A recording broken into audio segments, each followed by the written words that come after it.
Chapter 1. The Iron-Fangs March. Mordheim, 2000 IC. The City of the Damned. The Iron-Fangs moved in grim silence, their boots crunching over the shattered cobblestones of a dead city. The air stank of rot and filth, a thick, cloying scent that curled around the mercenaries like a living thing. Mordheim loomed ahead, its ruined spires clawing at a sky stained green by the unnatural glow of weirdstone dust.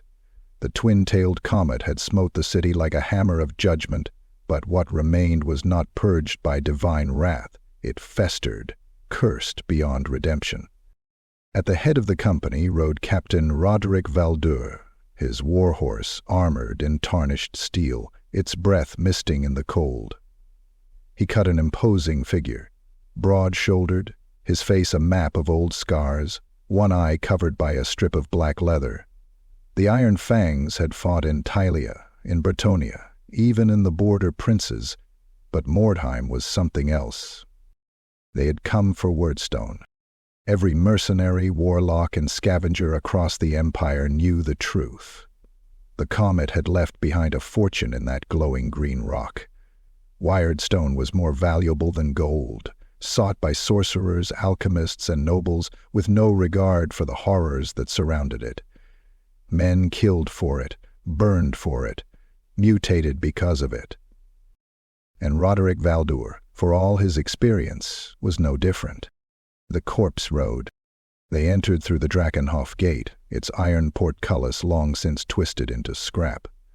The streets beyond were choked with corpses, some fresh, their bodies still glistening with blood, others blackened with rot. Crows cawed from perches atop broken buildings, pecking at eyes and tongues. A half-mad beggar, his ribs showing beneath tattered cloth, gibbered nonsense from the shadows before scuttling away like a rat. "Sigmar's mercy," muttered Jonas Reeksman, Roderic's second in command. "This place smells worse than a midden heap." Roderic didn't answer. His eyes swept over the ruined city, taking in the twisted remains of Mordheim's past grandeur. The statues of once great heroes stood cracked and defiled, daubed with symbols of dark gods. The shattered remains of the Temple of Sigmar loomed in the distance, its spires half melted from the comet's wrath. The road ahead narrowed into an alleyway, flanked by buildings leaning like drunkards, their upper floors collapsing into each other. Roderic raised a fist, a signal for caution. The men gripped their weapons. Crossbows were loaded, swords drawn. There were things in this city, things that were neither man nor beast. A noise. A scratching, skittering sound from within the shadows. Then, a flash of red eyes. "Hold," Roderic hissed, his voice sharp. A rat-man darted across the alley entrance, moving too fast for any normal creature. The Skaven were here. Of course they were. The verminous under-empire had spread its claws into the ruins like a disease. "Bloody rat spawn," spat one of the men. "They're watching us." "Aye," Roderic murmured. "But they're waiting. They're scavengers first. They won't strike unless they see weakness." "Then we keep moving," Jonas said grimly, "before they get ideas." Lady Marwen's proposition. The Iron-Fangs pressed on, reaching what had once been the merchant district, a place of wealth and splendor before the city's fall. Now crumbling manors stood like rotting teeth, their insides stripped bare by looters or worse. Their destination was the Bleeding Griffin, an old tavern, somehow still standing amidst the ruin.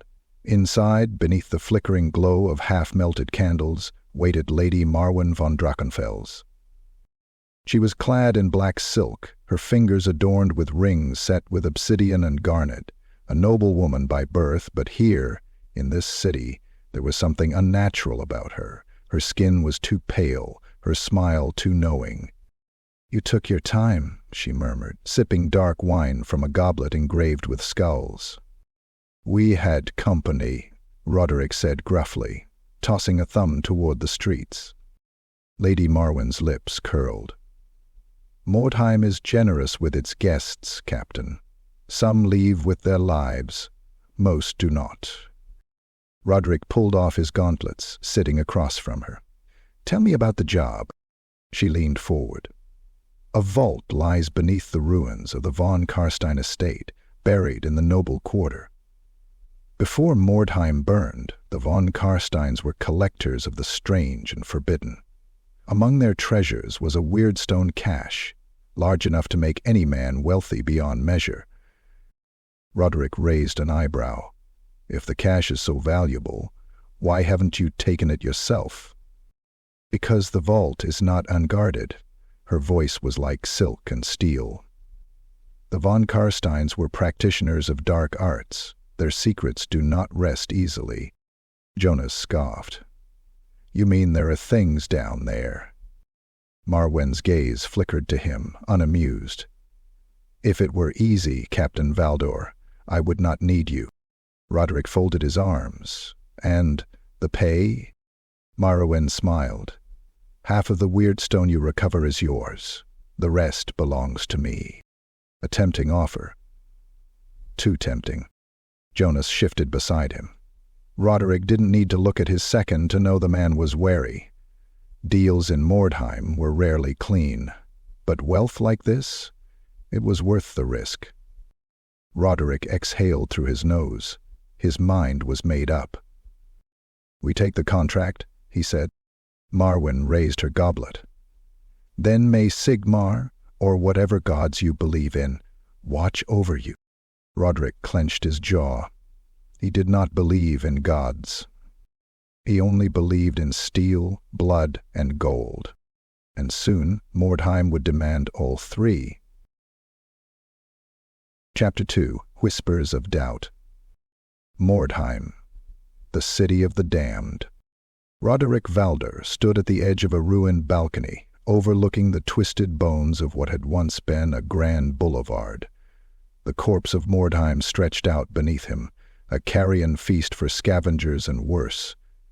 Below, the Iron-Fangs were setting up camp in the shattered remains of an old chapel, its stone walls pockmarked with scorch marks and sigils of dark gods, half buried in ash and bone.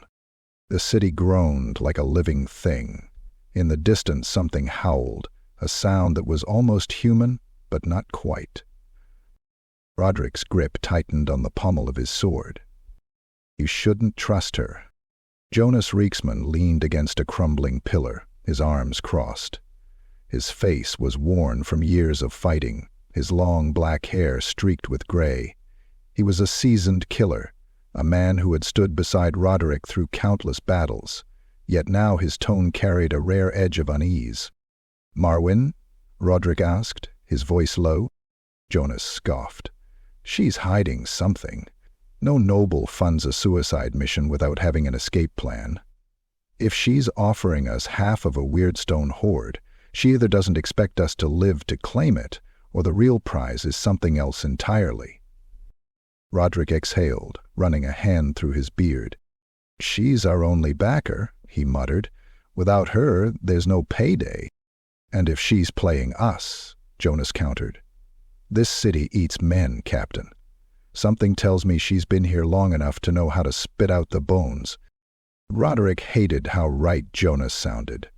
He had spent his life in war, fighting Tylean condottieri, Bretonnian knights, and imperial state troops. But this was different. Mordheim was a city of liars and fiends, and those were just the humans. Before he could answer, a cry echoed from the lower streets. Iron-Fangs, we've got company. Blood on the streets. Roderic descended the ruined stairwell in long, purposeful strides, his hand resting on the hilt of his sword.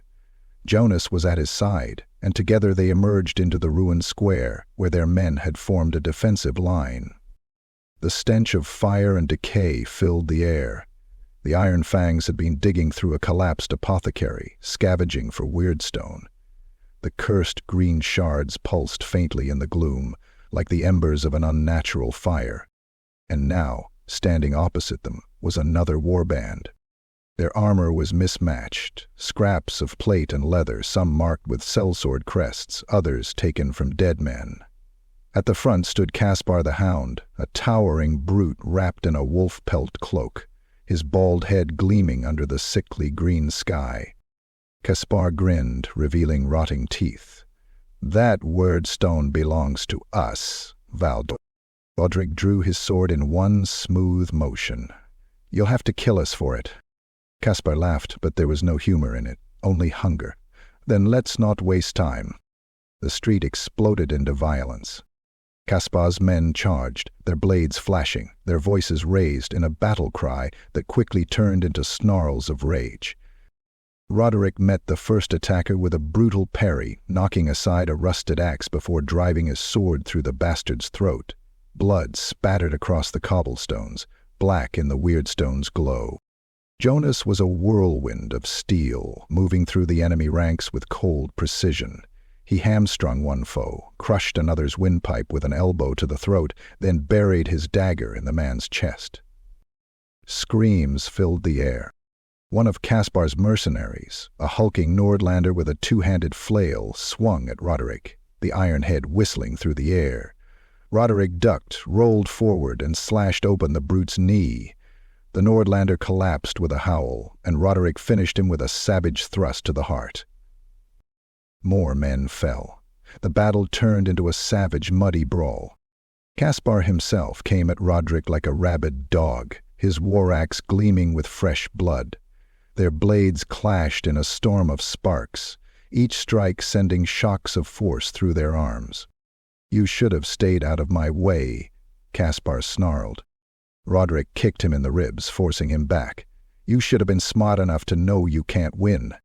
Caspar lunged, but a crossbow bolt took him in the shoulder, throwing him back with a roar of pain. Jonas lowered his crossbow with a smirk. The hound's warband broke. The survivors fled into the ruins, their screams echoing as Mordheim swallowed them whole. Caspar, clutching his wound, spat at Roderic's feet. "This isn't over." Roderic pressed his sword against the man's throat. "It is for you." Caspar grinned, his teeth stained red. "You should worry less about me, Captain, and more about this cursed city."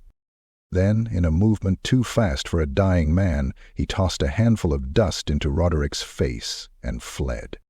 By the time Roderic blinked the grit from his eye, Caspar had vanished into the shadows. The priest's warning.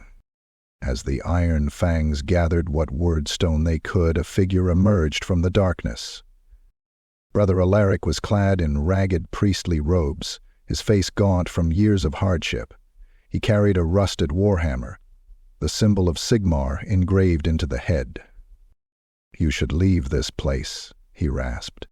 Roderic, still wiping blood from his sword, snorted. "Do I look like a man who runs?" Alaric stared at him with hollow eyes. "No. You look like a man who will die here." Jonas scoffed. "We've survived worse." The priest shook his head. "Mordheim is not like other battlefields. This place changes men, twists them, breaks them." His voice dropped to a whisper. "Even the strongest will crack beneath its weight." Roderic felt the truth in those words. He had seen the madness in Caspar's eyes, felt the way the city seemed to breathe around them. Still, he was not a man to turn back. He sheathed his sword, meeting Alaric's gaze with cold defiance. "Then let's hope I break this city before it breaks me." Alaric sighed, his expression weary. "Sigmar have mercy on you, Captain. You will need it." The Iron-Fangs gathered their prize and moved deeper into the city. And behind them, Mordheim watched. And waited. Chapter 3. The Weight of Leadership. Mordheim, the City of the Damned. The Iron-Fangs camp was a ruined husk of what had once been a merchant's guild hall. The once proud stone walls were cracked and blackened, the roof had long since caved in, and what little furniture remained had been repurposed into barricades or kindling for their fires. The scent of burnt flesh and decay lingered in the air, an unavoidable perfume in the corpse-choked streets of Mordheim. The mercenaries sat around small flickering fires, sharpening blades, patching wounds, and drinking from dented flasks. The men were tense, shoulders stiff, eyes constantly darting toward the shadows. No one felt safe here.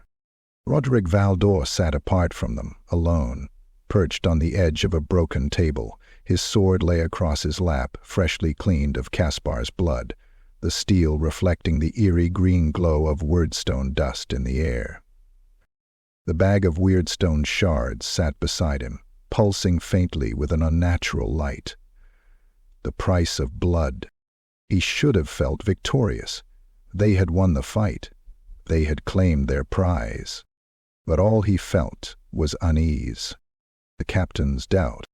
Jonas Reeksman stood nearby, arms crossed, eyes flickering toward the shadows of the Guildhall ruins. The firelight etched deep lines into his weathered face, and his tone was low, measured. "You feel it, don't you?" Jonas murmured. Roderic exhaled slowly.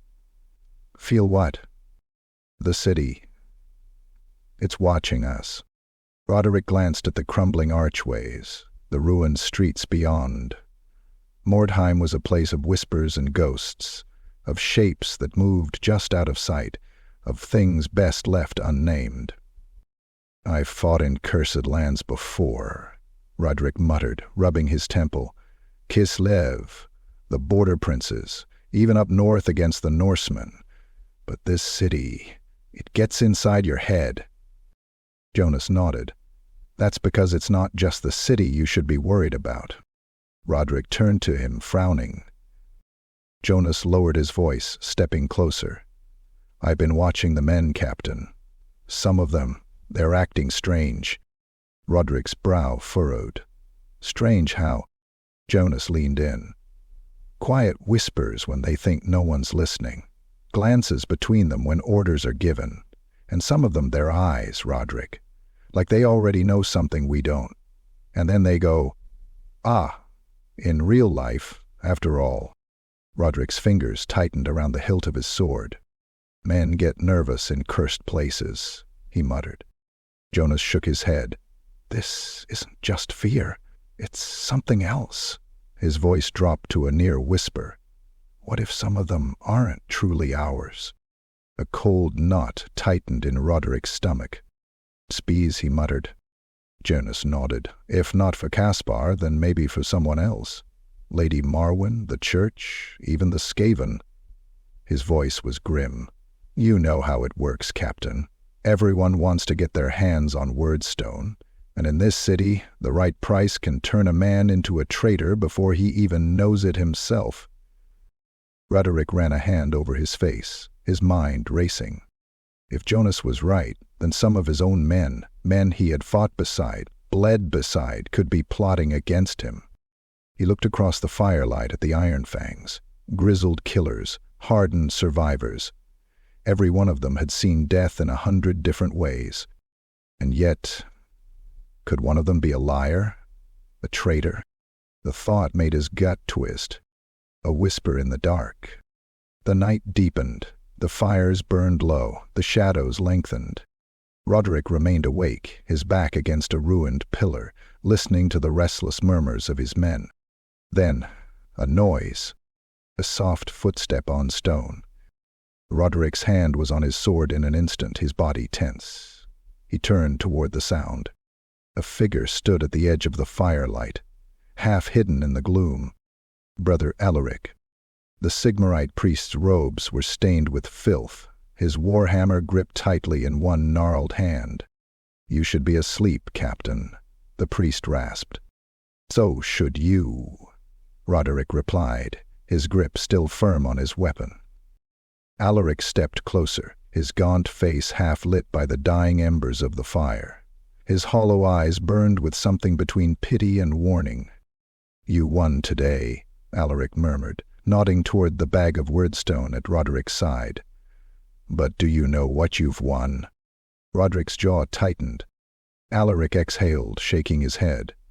"Mordheim does not reward men. It changes them. Weirdstone is not just wealth, Captain. It is a curse, a sickness. Even now it poisons your blood, your thoughts." Roderic clenched his fists.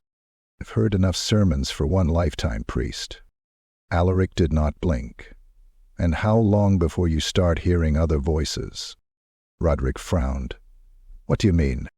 The priest took another step forward, His voice was low, almost conspiratorial. "This city whispers, Captain. At first it's just doubts, fears, shadows moving in the corners of your vision. Then it speaks. Then it commands."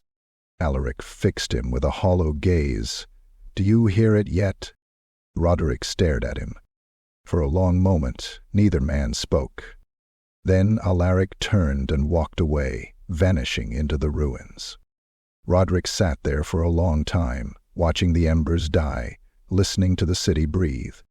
And then, in the deep silence of the night, he swore he heard it. A whisper. Soft, insidious. A voice that was not his own. Mordheim was speaking, and it was waiting. Chapter 4. The Alchemist's Secret. Mordheim, the city of the damned. The air in the ruined guild hall was thick with the stench of burning fat and sulfur. The fires had been stoked high to keep the night's shadows at bay, but the light only made the decay of Mordheim more evident. Fungi pulsed like breathing organs in the cracks of broken walls. Rats, big as dogs, prowled just beyond the perimeter, their beady eyes reflecting the flickering flames.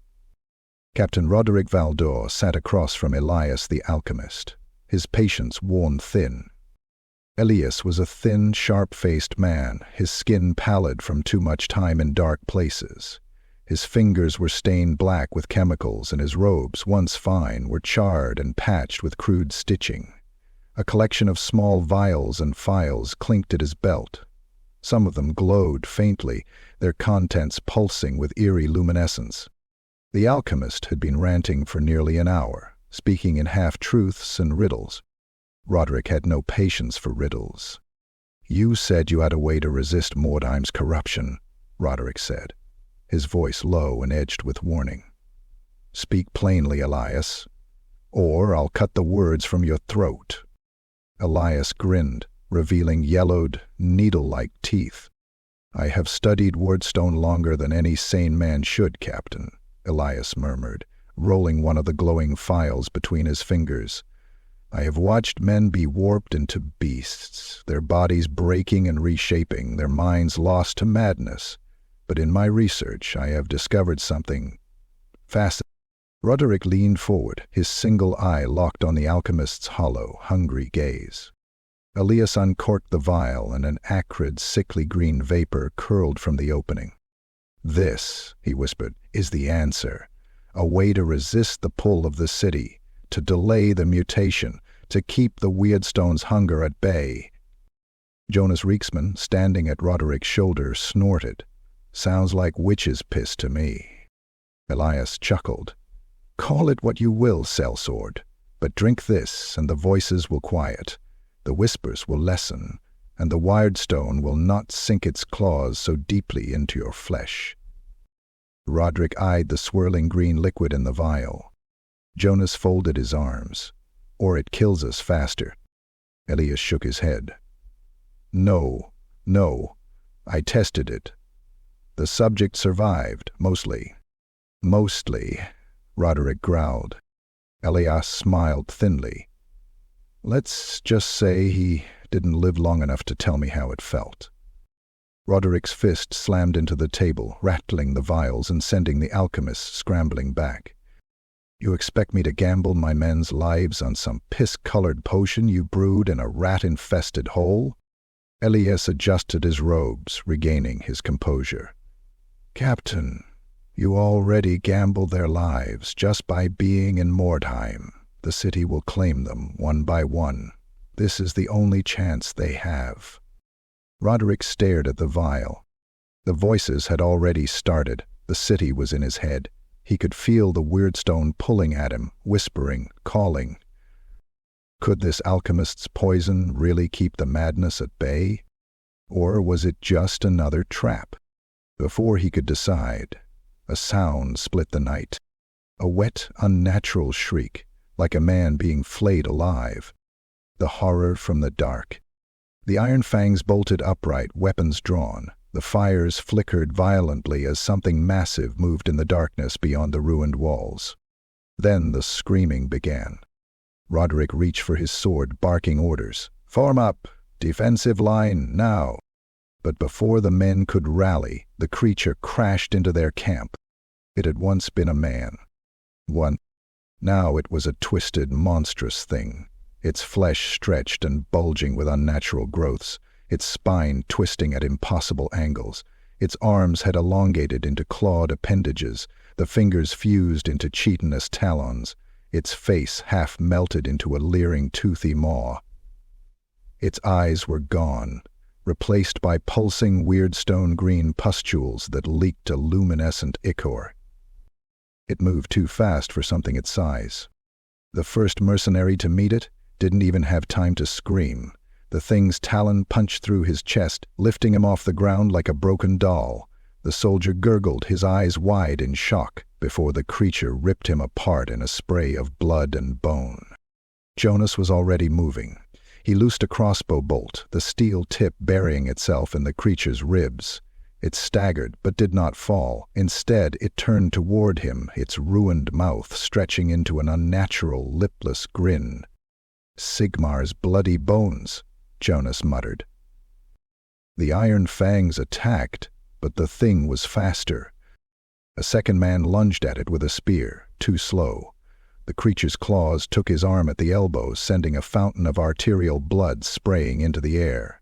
The mercenary fell screaming, clutching the spurting stump as the monster descended on him, ripping his stomach open like a slaughtered pig. Roderic roared, charging forward. His blade sliced into the creature's side, cutting deep, but as soon as the steel touched its flesh, the wound began to close, sealing over with writhing, pulsing tendrils of muscle. "Kill it!" Roderic bellowed. One of his men swung a warhammer, shattering the creature's jaw, but it didn't stop. It turned and bit down on the man's throat, ripping out his windpipe in a wet, choking spasm. Jonas drove a dagger into the base of its skull, twisting deep. The thing shuddered, spasming violently, then collapsed into a twitching heap. Silence. For a moment, the only sound was the ragged breathing of the survivors. Then, slowly, the mutant's body began to move again. Roderic's heart pounded. "Burn it." One of the men grabbed a torch and shoved it into the creature's wound.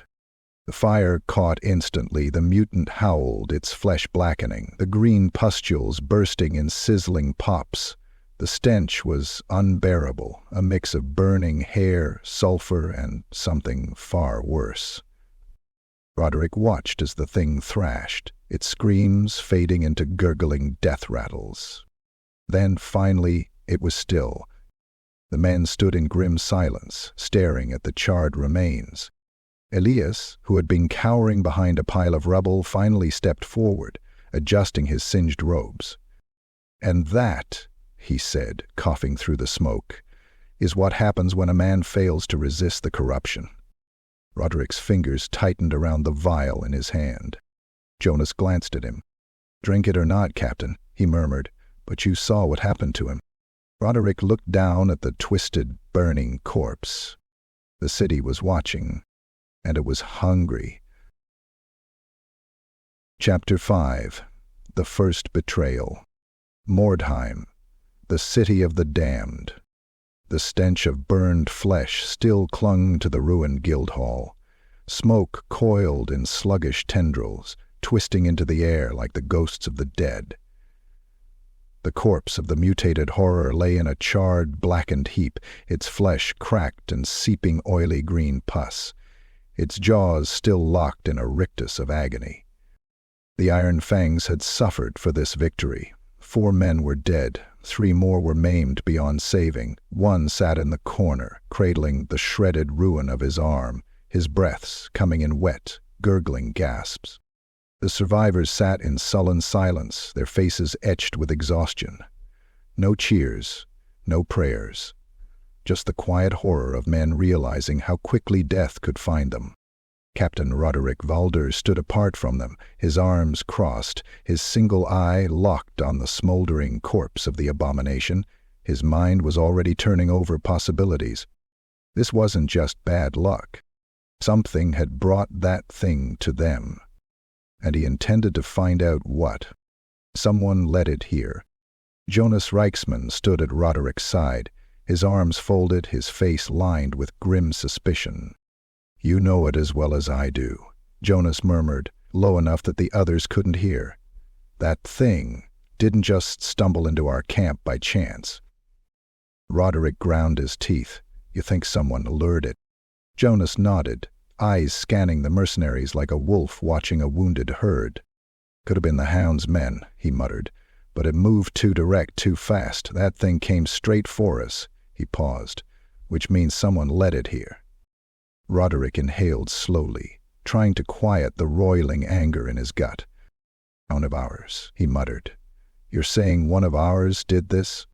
Jonas didn't answer immediately. Instead, he let the silence stretch, letting the weight of the thought settle into Roderic's bones. "You've seen the way some of them look at us," Jonas finally said. "The whispers, the glances when they think we're not watching." Roderic felt his hands curl into fists. Could it be true?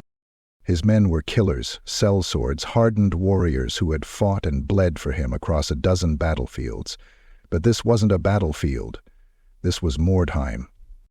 And in Mordheim, loyalty rotted faster than corpses. The gathering. Roderic turned, his gravel-rough voice cutting through the air. "Form up." The remaining Iron-Fangs rose, gathering before him. Their faces were hollow, worn, some wrapped in bandages, others still slick with the blood of their fallen brothers. The firelight cast twisting shadows across their faces, making them look more like ghosts than men. "I want answers," Roderic growled. His eyes swept across them, watching their postures, their expressions. He was looking for the flicker of hesitation, the glimpse of guilt. "That thing didn't just find us on its own," he continued.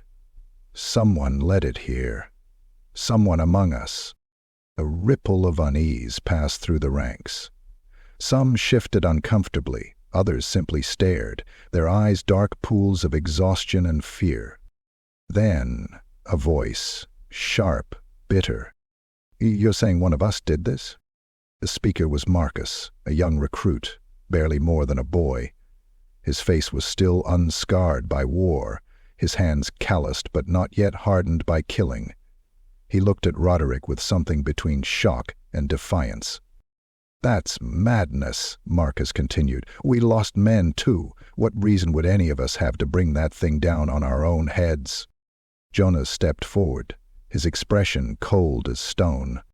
"Maybe it wasn't meant to kill all of us," Jonas said. "Maybe it was meant to kill just a few. We don't know who else they're working with. Maybe the Skaven, maybe the Hound, maybe something worse." The men exchanged uneasy glances, and then the paranoia began to spread. "Could have been Adalric," one muttered. "I saw him sneaking out last night." Albric's face twisted in anger. "You calling me a traitor?" "Well, someone bloody well is," another barked. The accusations came quickly now, rising like a wildfire. "Could have been Roderic. He was missing during the fight. Master never trusted us." "Maybe it was that recruit, Marcus. He's barely even one of us." Marcus paled. "You can't be serious." Jonas turned his gaze on him. "And where were you during the last watch?" Marcus hesitated. I was out on the perimeter." Jonas's eyes narrowed. "Alone?" Marcus looked around, his panic rising. "No, I mean, yes, but—" Roderic had heard enough. He had spent too many years in war to mistake fear for guilt. Marcus was hiding something, or at least his hesitation made it seem that way. And in Mordheim, doubt was the same as a death sentence. Roderic drew his sword. The motion was slow, deliberate, the steel catching the firelight. The men fell silent, their breath tight in their chests. "Captain," Marcus stammered. "No, wait." Roderic drove his blade through the boy's stomach, twisting it deep. Marcus choked, his body convulsing, his hands grasped at the steel buried in his gut, his mouth opening but forming no words, just blood and strangled gasps. Roderic ripped the sword free. The boy collapsed, blood spilling out onto the cracked stone, his body twitching in the throes of death. The silence that followed was thick and absolute. Jonas exhaled. "You made the right choice," he murmured. The men said nothing. Some looked away. Others simply stared at Marcus's cooling corpse, their faces unreadable. Roderic turned, wiping the blood from his blade. "If anyone else wants to confess," he said darkly, "speak now." No one spoke. Roderic sheathed his sword, his mind a storm of thoughts. Had he just executed a traitor? Or had he murdered an innocent man? The whispers of Mordheim curled around him like a noose, and in the depths of his mind something laughed. Chapter 6. Blood on the Cobblestones. Mordheim, the noble quarter. The Iron-Fangs moved like wolves, their boots whispering over the broken cobblestones. The ruined streets of Mordheim loomed like the ribs of a decaying beast, the twisted remnants of noble estates towering overhead, cracked spires, shattered stained glass, grotesque stone gargoyles, melted by wyrdstone fallout. The city was dead, but it was not silent. Somewhere in the ruins something chittered, a scraping of claws on stone, a faint muttering of voices, words just beyond recognition, curling like whispers in the back of the skull. Captain Roderic Valdur ignored it. Head, Jonas Rexman moved like a shadow, leading the mercenaries toward their quarry. They had tracked Caspar the Hound's warband to this part of the city. The bastard had fled after their last skirmish, leaving his men to die. Now the Iron-Fangs would finish the job. Roderic wanted blood tonight. The execution of the recruit, Marcus, still weighed on him. The whispers still clung to him. The only way to silence them was war. An empty street, a silent trap. They found the Hound's camp in the courtyard of what had once been a von Karstein estate, one of the old noble houses, now reduced to burned-out ruins and weirdstone-scarred statues. There were fires burning in the courtyard, a few crude tents and makeshift barricades, scattered supplies, but no men. Jonas frowned, his gloved fingers tightening around the hilt of his dagger. "This isn't right," he muttered. Roderic scanned the abandoned war camp, his instincts prickling with unease. The city was never this quiet. The Hound's men weren't disciplined enough to have vanished like ghosts. And then he saw it. A body propped up against the ruins of a broken carriage. A corpse with something carved into its flesh. Roderic took a step closer. The dead man had been nailed to the carriage wheel, his chest ripped open, his intestines spilled like coiled ropes onto the stone. His jaw had been removed, his tongue pulled through the gaping wound in his throat, leaving his head in a silent, mocking scream. And across his chest a message was carved into his flesh. "We are watching." Jonas swore, stepping back. Back now," he snapped. It was already too late. The Hound's men rose from the shadows, emerging from cellars, from broken doorways, from behind ruined statues. Dozens of them. A crossbow twanged. One of the Iron-Fangs jerked violently, a steel bolt punching through his throat, his blood spraying hot over the cobblestones. Then came the howl. Caspar's warband descending like a pack of rabid dogs. The butchery begins. The street erupted into violence. Roderic blocked a descending axe, pivoting and slamming his gauntleted fist into a raider's face, feeling the crunch of cartilage as the man staggered back, screaming. His sword found the bastard's ribs, and with a sharp twist he ripped the steel free, spilling hot, glistening entrails across the stones. Jonas fought like a devil, his dagger flashing in the firelight, cutting throats and blinding men with brutal slashes. The Iron-Fangs held, but they were outnumbered. The Hound's men fought with wild savagery, some of them too fast, too strong, their veins bulging green with wyrdstone corruption. One of them, a hulking brute missing half his face, took 3 sword strikes to the gut before he finally fell, laughing as he bled out. A spear punched through one of Roderic's men, lifting him into the air like a skewered animal, his screams turning to wet gurgles as his own weight dragged him down the shaft. Another Iron-Fang was hacked apart by two men wielding cleavers, his limbs torn from his body before he even hit the ground. A warhammer slammed into Roderic's shoulder, sending jolts of pain through his bones. He turned just in time to see a tattooed raider raise the hammer for a killing blow. But before it could fall, a dagger bloomed in the man's throat. "Jonas?" He gave Roderic a tight nod before slipping back into the fray. But then Jonas was gone. The vanishing. One moment Jonas had been there, cutting through the enemy like a phantom. The next, he was gone. Roderic's heart slammed against his ribs. He cut down a ragged mercenary, his eyes scanning the battle, the chaos, the firelight reflecting off the blood-slicked stones. "Jonas," he bellowed. No answer. The battle began to turn. The Iron-Fangs were being pushed back, forced into the narrower alleyways, surrounded by the bodies of their dead. Roderic's mind raced. Where was Jonas? Had he been taken? Had he run? Or had he betrayed them? The thought cut deep. Another crossbow bolt whistled past his head, shattering against the wall behind him. There was no time to search. "Fall back," Roderic roared. "Fall back." The Iron-Fangs broke away, cutting their way through the thinning ranks of the enemy, escaping into the ruins beyond. The aftermath. They regrouped in a half-collapsed warehouse, their numbers halved. Wounded men groaned on the floor, clutching torn flesh, shattered bones.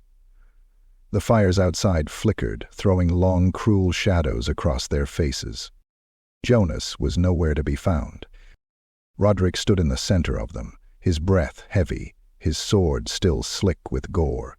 His mind was a battlefield. Had Jonas been taken? Had he fled? Or was he working with the Hound?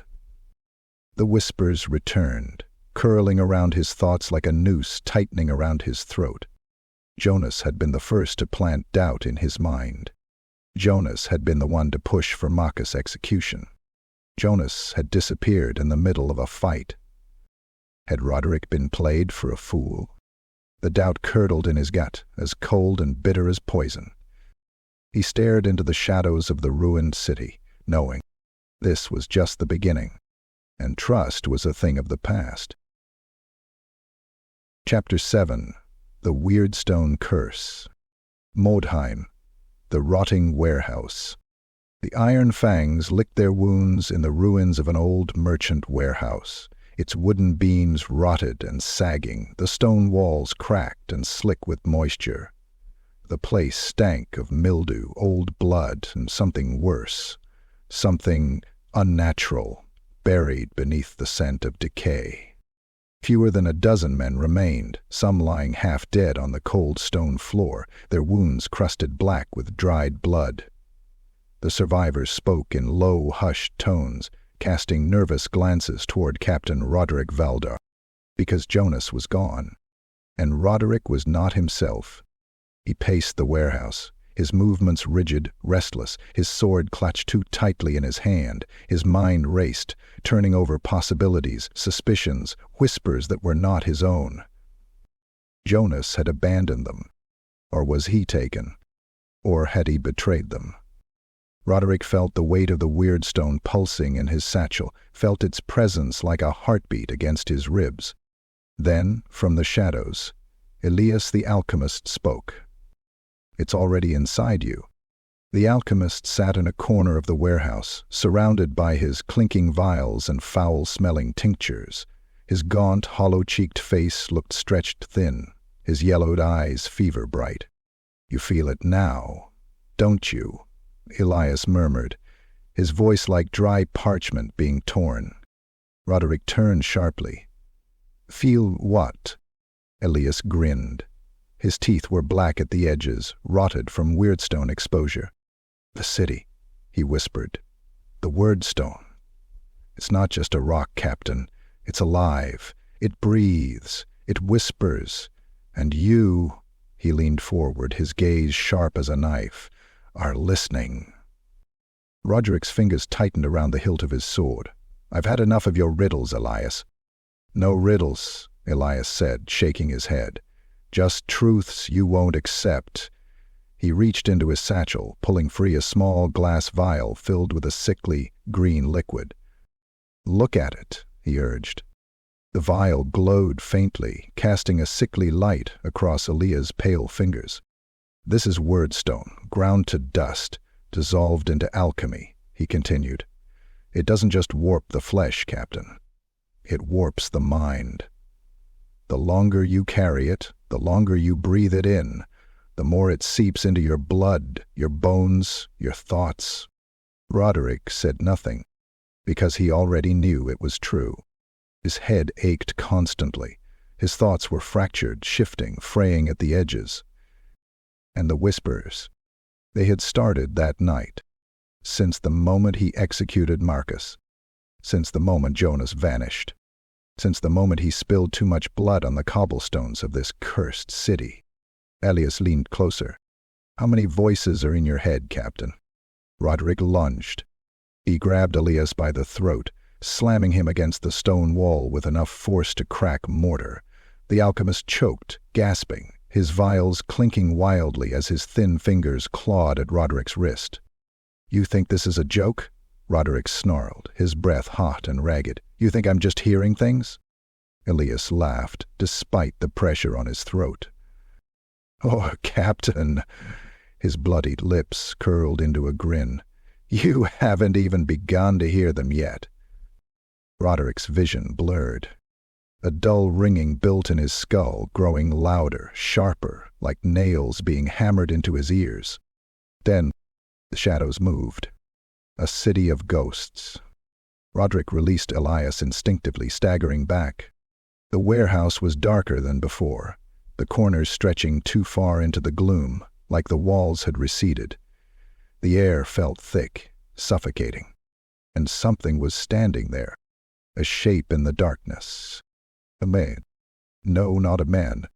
It was Yonka, or something wearing Jonah's face. The figure stood in the shadows of the ruined doorway, his armor bloodied, his cloak tattered, his face half swallowed by the darkness. His eyes were black voids, bottomless pits of nothing. "Captain," Jonah's voice rasped. Roderic's breath caught in his throat. Jonas took one step forward and his flesh peeled away. His skin sloughed off in wet, glistening ribbons, revealing raw, pulsing muscle, then bone, then nothing at all, just a gaping black void. A pit of writhing tendrils and leering scowls. A hollow hunger that wanted to consume everything. "Captain."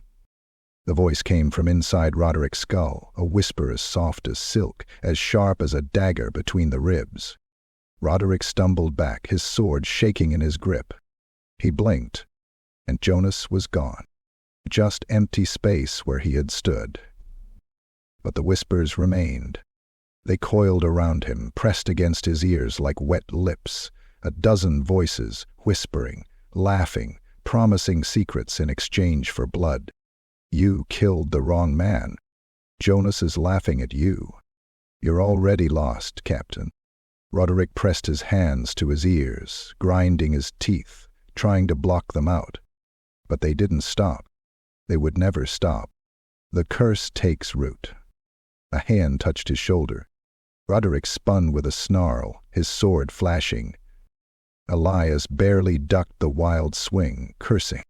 "Careful, Captain," he hissed. "You nearly gutted me." Roderic's breath came in harsh, ragged bursts. His skin felt too tight, his heart hammering against his ribs. His men were staring at him now. They had seen him flinch at nothing. They had seen him attack shadows. They had seen him break. He forced himself to breathe, to steady his hands. Elias regarded him with something between amusement and pity. "You see them now, don't you?" the alchemist murmured. Roderic said nothing, because he had seen, because the whispers were real, because Mordheim was already inside him, and there was no turning back. Chapter 8. The Traitor's Price. Mordheim, the rotting warehouse. The fires burned low, flickering against the damp stone walls.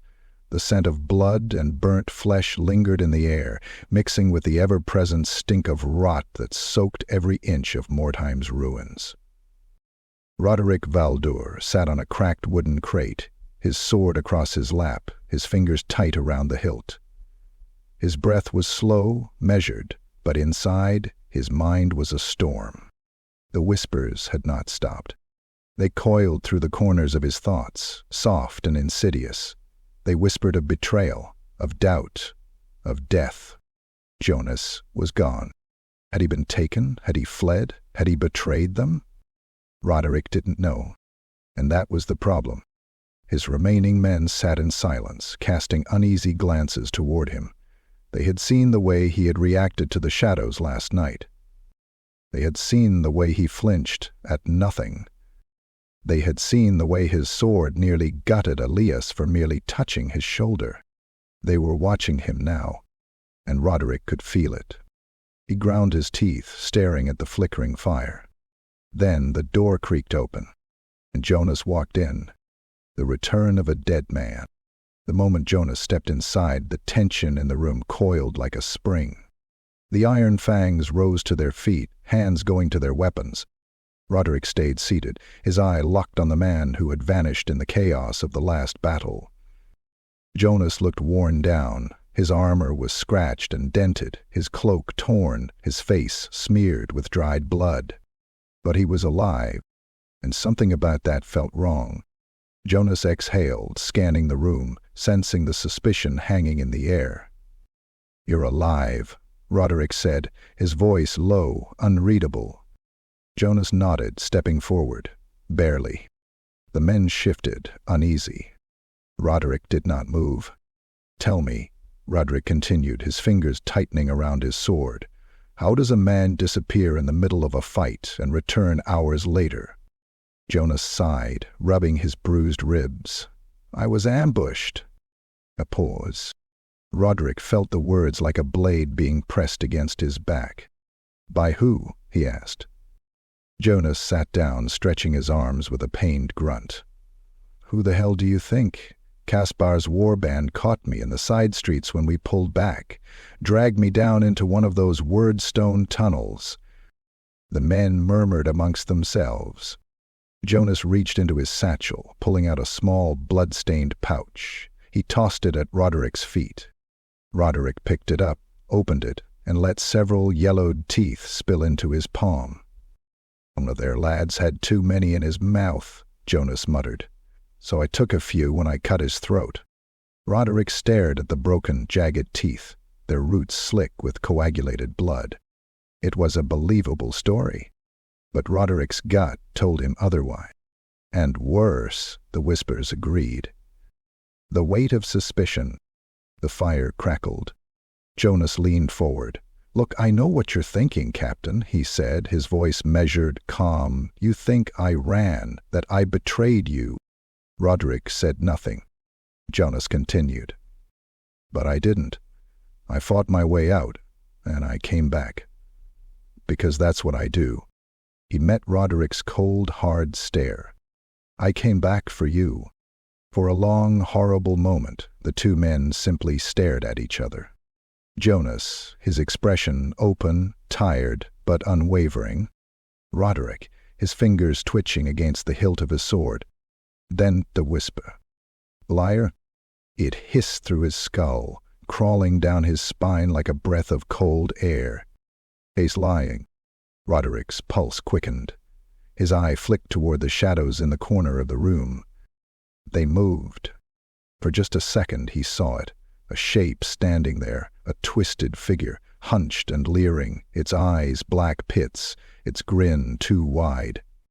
Jonas's lips moved, but the voice was wrong. "You killed the wrong man, Captain." Roderic stood abruptly, knocking his seat back.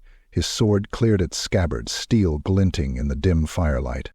Jonas froze, his hand moving instinctively to his dagger. "Roderic," Jonas said, voice low, cautious. "Put the sword down." The Iron-Fangs watched in stunned silence. The whispers coiled tighter. Cut his throat. Watch him bleed. See the truth inside him. Roderic's breath was ragged, his knuckles white around the hilt. Jonas's eyes narrowed. "You're not yourself," he said, carefully. Roderic's jaw clenched.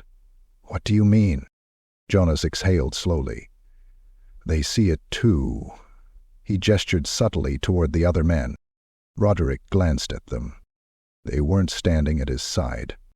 They were standing closer to Jonas. Their expressions were wary. And then it hit him. It wasn't Jonas they feared. It was him. The breaking point. The realization felt like a knife in his gut. His men, his brothers in arms, the warriors who had followed him through fire and steel, they were watching him with fear. They thought he was mad. And maybe they were right. The whispers were still there, sliding against his skull like serpents. They wanted him to spill Jonas' blood.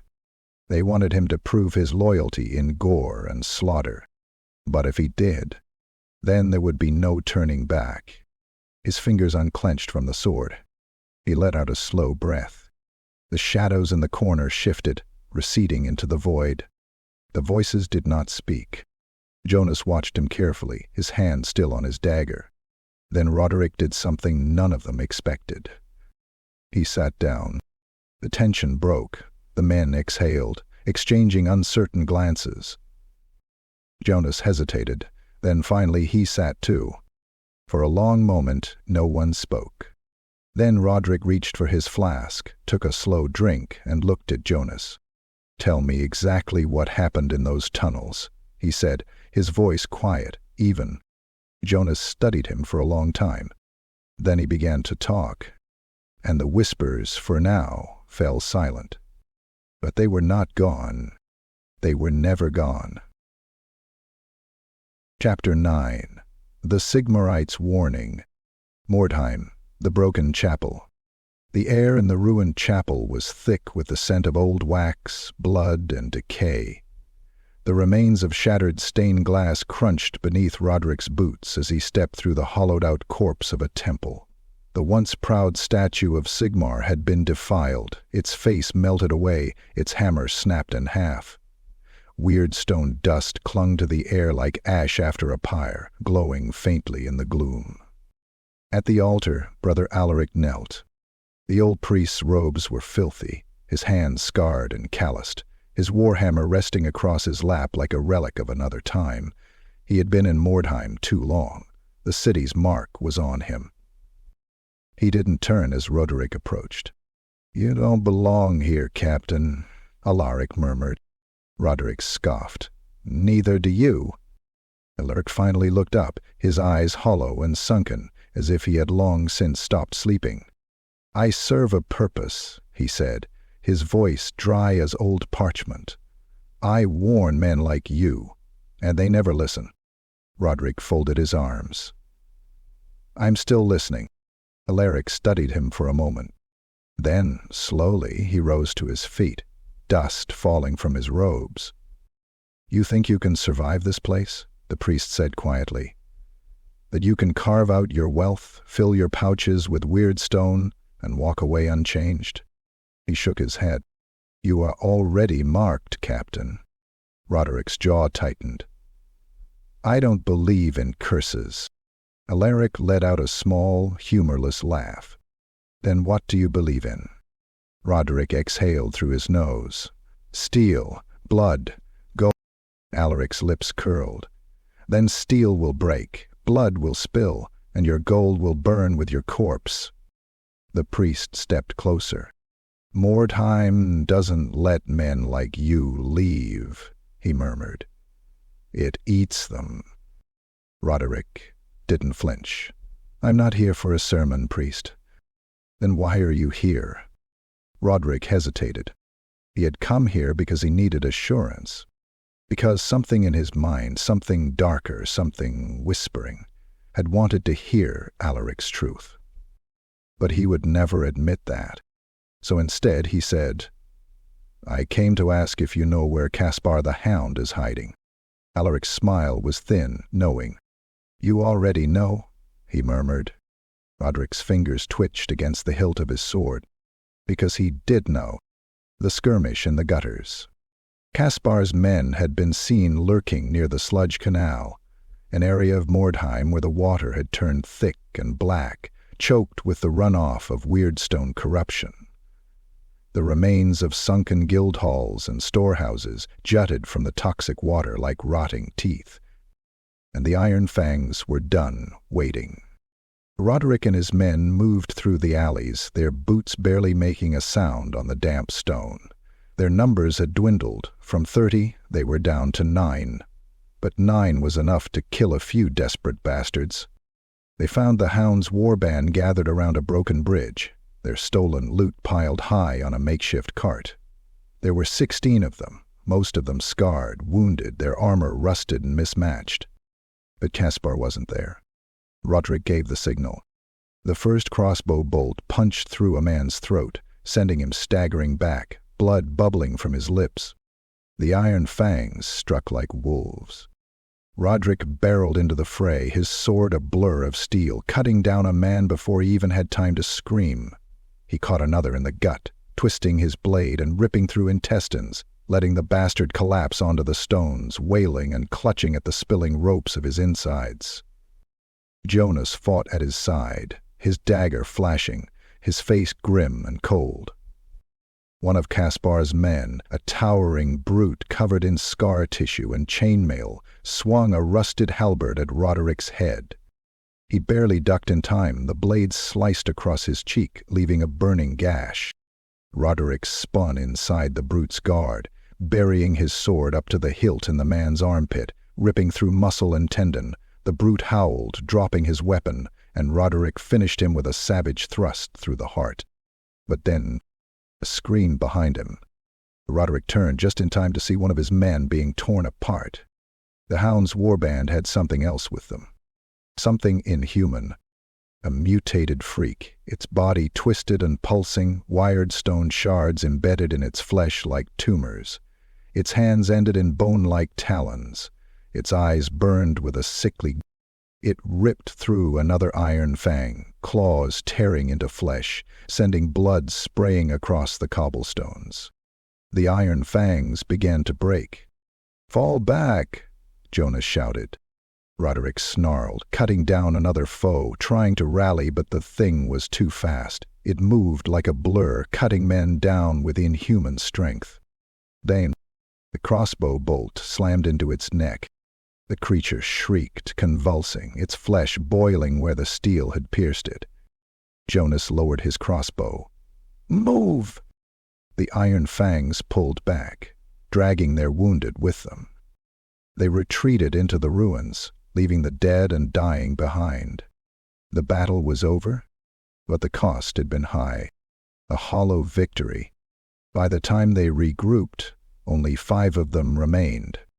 The Iron-Fangs were dying, and Roderic knew it was his fault. The whispers mocked him, curling against his skull. "You can't win, Captain. You killed the wrong man. Caspar is waiting for you."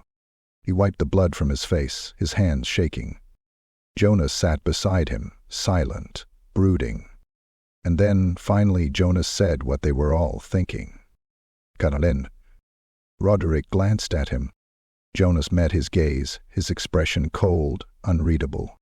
"We can't keep doing this," he said. Roderic clenched his jaw. "What do you suggest?" Jonas hesitated. And then, quietly, he said, "We should leave Mordheim." Roderic's blood turned to ice, because the whispers did not like that.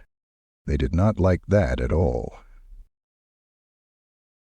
Chapter 10. A Blade in the Dark. Mordheim, the rotting guild hall. The Iron-Fang's new refuge was a half-collapsed guild hall, its ceiling long since caved in, leaving jagged wooden beams jutting out like the ribs of a decaying beast. The walls were covered in filth and old blood, faded remnants of a massacre from years past. Something had died here, long before the Iron-Fangs set foot in the ruins. And if Roderic wasn't careful, his company would soon join them. The survivors sat in silence, their faces haggard and hollow. 5 men remained, 5 out of 30. Roderic sat against the remains of an old desk, his sword laid across his lap. The wound on his cheek still ached, and the air felt thick, filled with something unspoken. No one wanted to be the first to say it. No one wanted to admit the truth. They were dying here, and Mordheim was winning. The only sound came from the scraping of steel as Jonas sharpened his dagger, his expression grim and focused. Then, a whisper of parchment.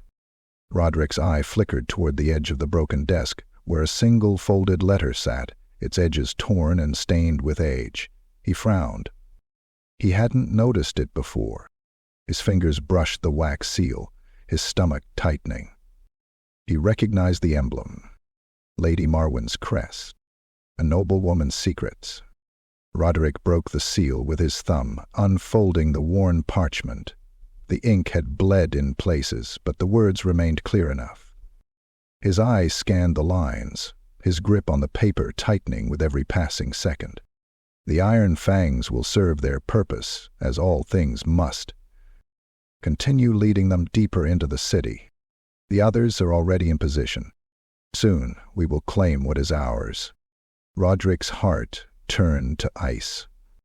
His jaw clenched so tightly it ached. The meaning was clear. Lady Marwen, the woman who had hired them, funded them, sent them into the abyss, had another mercenary company in play.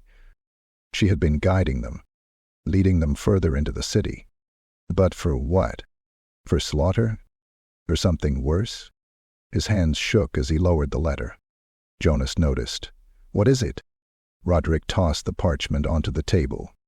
Jonas leaned in, his sharp eyes flickering across the page, reading quickly, silently. Then he let out a low whistle, shaking his head. "Well," he muttered, "isn't that just fucking perfect?" The others watched, waiting for an explanation. Roderic exhaled sharply, running a hand through his blood-stained hair. "She's setting us up," he growled. Jonas scoffed. "No shit, you needed a letter to see that?" Roderic's fingers curled into a fist. Jonas sat back, dagger still in his grip. "I've been saying it for days. Lady Marwen has her own game in play. We were just the first pieces she moved." He gestured at the rotting guildhall, the bodies of their fallen comrades still fresh in their minds. 30 men, he muttered. 30 Iron-Fangs marched into this damned city, and now? Look around, Captain. What do you see? 5 men. That's what remained. Jonas' voice turned sharp, edged with something dark. "We've been played." Roger swallowed the bile rising in his throat. "Then, we find her." Jonas nodded. "Aye, and when we do..." He flipped the dagger in his palm. "We got her. A city that watches." The air in the guildhall grew heavy. The candles flickered, casting long, warping shadows across the walls. Roderic felt it again. That crawling, unseen presence. The city was watching. Mordheim knew. It always knew. A slow, scraping sound whispered from the far side of the hall. The Iron-Fangs tensed, hands falling to their weapons. Roderic rose to his feet, his blade whispering free from its sheath. The shadows moved. Something stepped from the dark. A figure, tall, draped in filthy, tattered robes. Its skin glowed faintly, streaked with veins of wyrdstone corruption. Rather Alaric, but he did not look like the priest they had left behind. His eyes burned, filled with something not human. And when he spoke, his voice was not his own. "She is waiting for you," he rasped. Jonas raised his crossbow. "What the fuck are you talking about?" Alaric tilted his head too far, his neck cracking. "She is waiting," he repeated. "She has always been waiting." Roderic stepped forward, sword in hand. "Where?" he demanded. Alaric grinned. "The Temple of the Broken Dawn." Roderic's breath hitched. He knew that place. A ruined sigmarite cathedral on the edge of the noble quarter. The last time he had passed it, the walls had been stained black with dried blood, and the statues of saints had been defaced with sigils of the damned. Lady Marwen was waiting for them there. Jonas glanced at Roderic. "Sounds like an invitation." Roderic nodded. Then, in one swift motion, he plunged his sword into Alaric's chest. The priest did not scream. He simply laughed, blood dribbling from his lips. "She is waiting," Alaric rasped again. Then his body shuddered, his flesh bubbling. Roderic ripped the sword free, stepping back just as Alaric's body convulsed, his limbs twisting, his bones snapping. His head lolled to the side, eyes rolling back as black tendrils erupted from his spine, writhing and coiling like living things. His mouth stretched wide, too wide, and a voice not his own whispered, "You are already dead, Captain." Then the flesh collapsed inward, his body shrinking, imploding, leaving nothing but a puddle of pulsing wyrdstone filth. The Iron-Fangs stood frozen, staring at the smoking remains of what had once been a man. Jonas finally broke the silence. "Fuck this city," he muttered. Roderic wiped the black ichor from his blade. "Gather your things," he ordered, his voice cold as steel. "We're going to the temple." Chapter 11. Trial by Fire. Mordheim, the streets of the noble quarter. The Iron-Fangs moved through the ruins like hunters in enemy territory. What little remained of their company, 5 men from 30, marched in tight formation, their weapons drawn, their eyes scanning the crumbling streets. The city felt different tonight. The air was thicker, the streets too silent, the shadows too deep. Wired stone dust hung in the air like ash, coating their armor in a faint green sheen. It made their skin tingle, their breaths shallow and uneasy. Roderic's head ached. The whispers had not left him.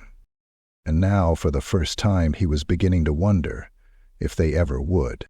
Lady Marwen was waiting for them at the Temple of the Broken Dawn. The ruined sigmarite cathedral loomed just ahead, its once majestic walls now cracked and blackened, its stained glass windows shattered, the statues of saints defiled with dark sigils. But something was wrong. His instincts screamed at him. This was a trap.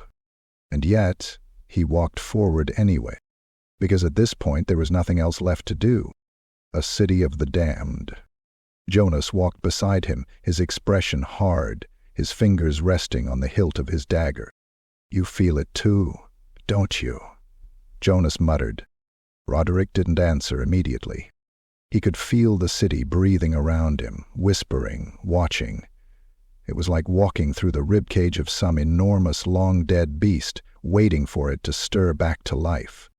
Then, a low, wet growl echoed from the ruins ahead. The Iron-Fangs froze. Another growl, this one closer. Then came the footsteps. Not human, heavy and shuffling, the sound of something dragging itself across stone. The Iron-Fangs readied their weapons. And thence they emerged. The possessed. They came from the shadows of the ruined buildings, crawling from the depths of Mordheim's rot, their bodies twisted, mutated, their flesh warped beyond recognition. One had an arm like a mass of writhing tendrils, its mouth split from ear to ear, filled with jagged, rotting teeth. Another had no head at all, just a gaping vertical maw where its neck should be, lined with rows of needle-like fangs. The third, the largest, was barely even human anymore. It was hulking, its spine bursting through its back, its skin covered in hardened weirdstone scales, its veins glowing green beneath the surface. And all of them were coming straight for them. "Fall back," Roderic bellowed. The battle begins. The Iron-Fangs met them head-on, steel flashing in the dim light. Roderic ducked beneath a sweeping claw, his sword punching into the gut of the tendril-armed creature. Black ichor splattered across his face, burning his skin like acid, but he didn't stop. He ripped the blade free, stepping back just as the monster screamed and collapsed. Jonas was a blur, moving like a phantom in the chaos, his dagger flashing as he hamstrung one of the horrors, sending it crashing onto the blood-slick stones. The Iron-Fangs fought like cornered wolves, but it wasn't enough. One of their men, Darren, swung his axe at the headless beast, too slow. The monster's clawed hand lashed out, gripping him by the jaw and squeezing. There was a wet pop as Darren's skull collapsed and his body went limp, his legs kicking uselessly in the air. Another Iron-Fang, Hargun, was caught mid-strike by the hulking brute, its massive hand clamping around his torso. Hargun screamed as he was lifted off the ground, the creature's grip crushing his ribs like dry twigs. Roderic could do nothing but watch as the beast ripped him in half, spilling his entrails onto the stone. Paranoia takes root. Blood coated the cobblestones. The smell of death was everywhere. Roderic turned sharply, looking for Jonas. But he was gone, just like before, just like last time. His heart pounded, his sword felt heavier in his grip.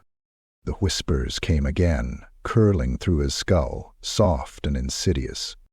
Jonas has betrayed you. He did it once, he will do it again. Roderic's fingers tightened around his sword. Then he saw it. Jonas, standing in the ruins beyond, his cloak blending with the shadows, his dagger in his hand. Watching, waiting. But he wasn't fighting. He wasn't helping.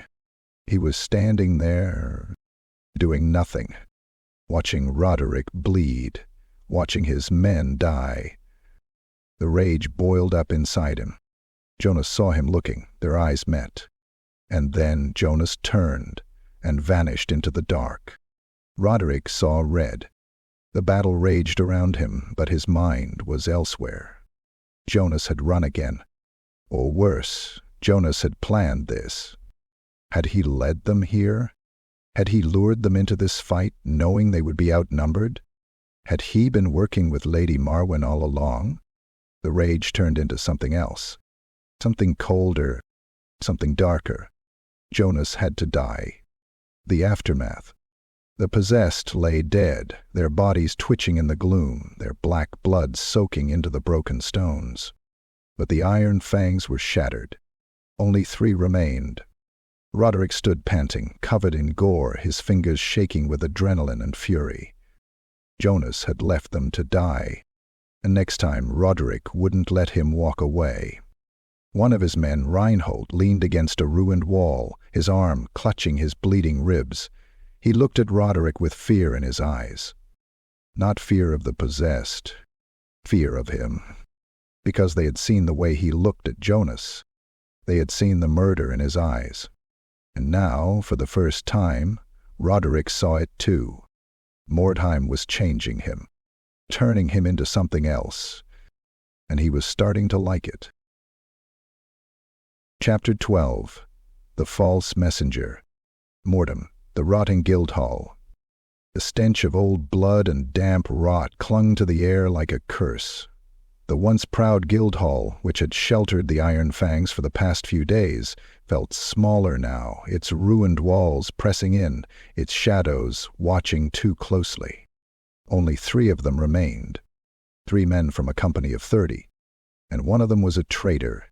Roderic Valdur sat hunched over the war table, his single eye scanning the blood-stained letter clenched in his fist. His hands trembled, not from fear, not from exhaustion, but from rage. The letter was written on fine parchment, its edges curled and frayed. It bore Lady Marwen's seal, her elegant script unmistakable. And it said one thing only: "Kill Captain Valdur." A silence filled the room, thick and suffocating. Jonas had betrayed him. Roderic knew it now, felt it like a dagger twisting in his ribs. Jonas had vanished twice during battle. He had whispered doubts into Roderic's ear, stoked paranoia, planted the seeds of mistrust. And now, this letter, proof that Lady Marwen had marked him for death. Proof that Jonas had been setting this up from the beginning. Roderic exhaled slowly. The whispers in his skull laughed softly. It's time, Captain. The breaking point.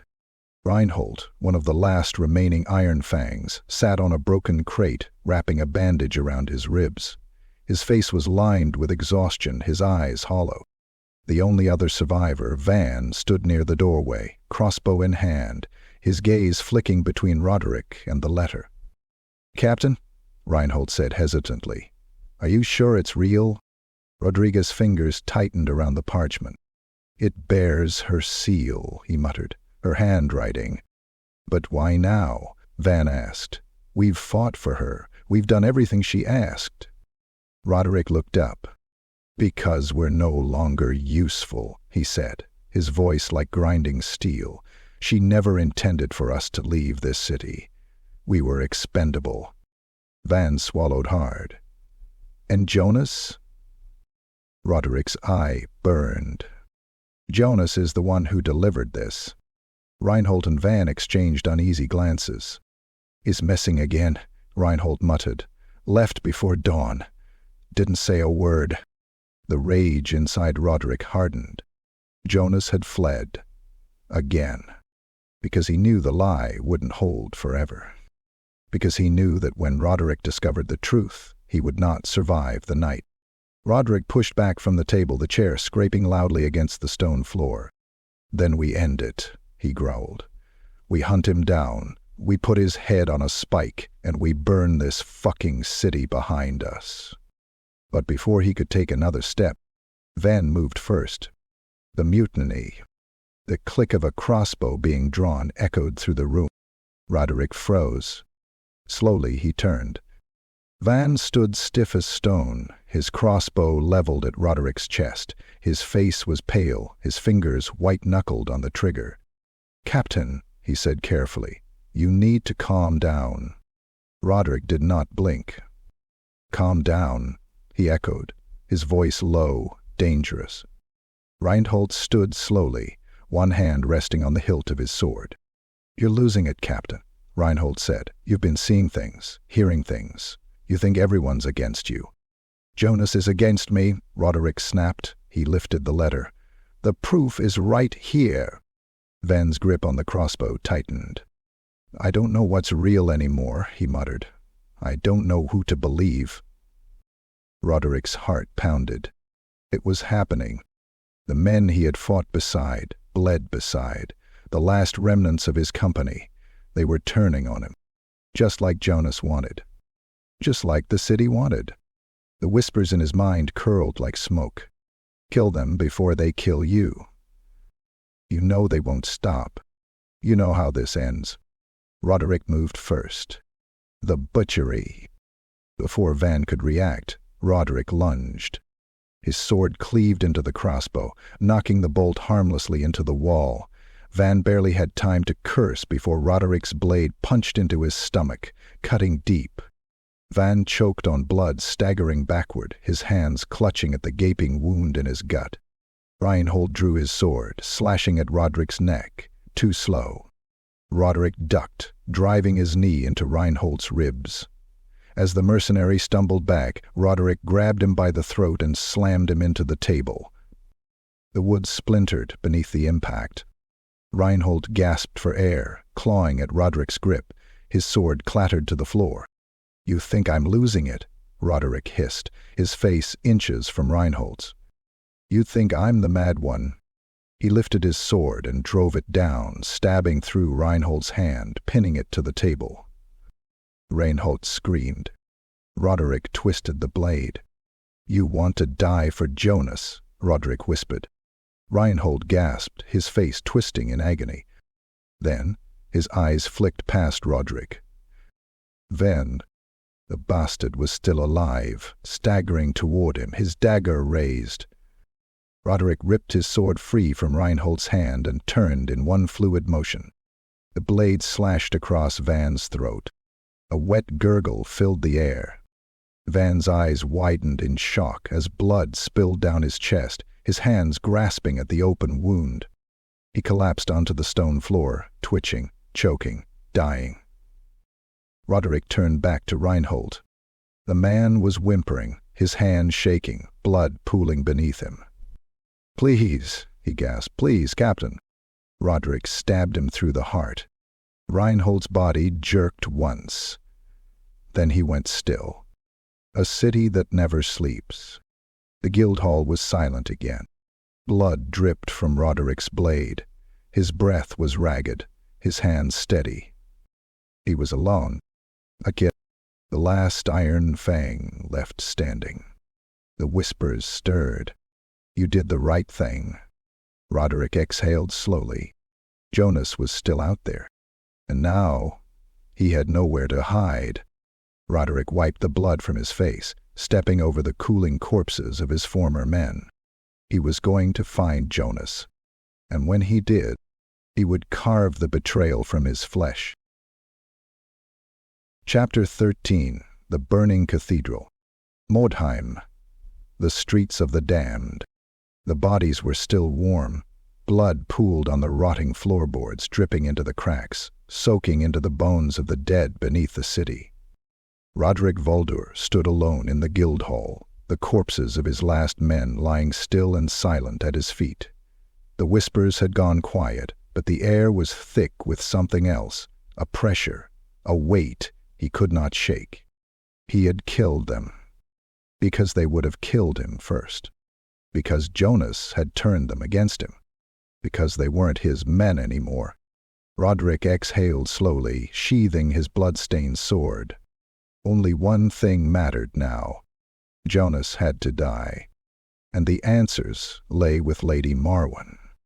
The Temple of the Broken Dawn waited for him, its spires broken and blackened, its halls filled with the stench of old sacrifice. But before he could move, the shadows in the corner of the room shifted. A figure stepped forward, the candlelight casting its gaunt features into sharp relief. Brother Alaric. His robes were tattered, his skin pale and tight, his warhammer heavy in his hands. "You reek of death, Captain," the priest murmured. Roderic's eye twitched. "You're still alive." Alaric chuckled, a dry, humorless sound. For now, he stepped closer, his gaze piercing, searching. "Where are your men?" Roderic did not answer.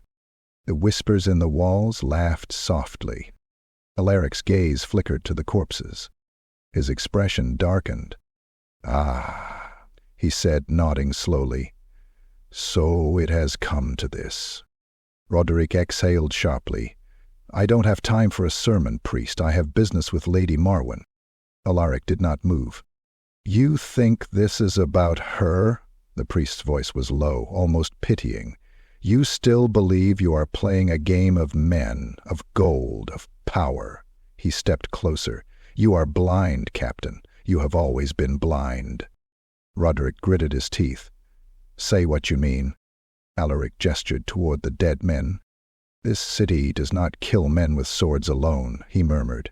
"It kills them with doubt, with whispers.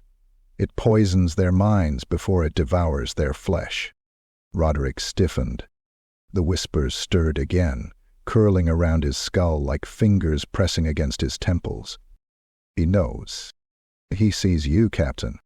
Alaric's expression softened. "Come with me," he said quietly. "There is one place left in Mordheim where the city's reach is weakest." Roderic frowned. Alaric turned, stepping toward the ruined doorway. "Sigmar's great cathedral still stands," he said over his shoulder. "It is not what it once was. But if you still have the strength to fight, Captain, then you must go there, before it is too late." Roderic hesitated. He did not believe in gods. But he knew this. He could not stay here.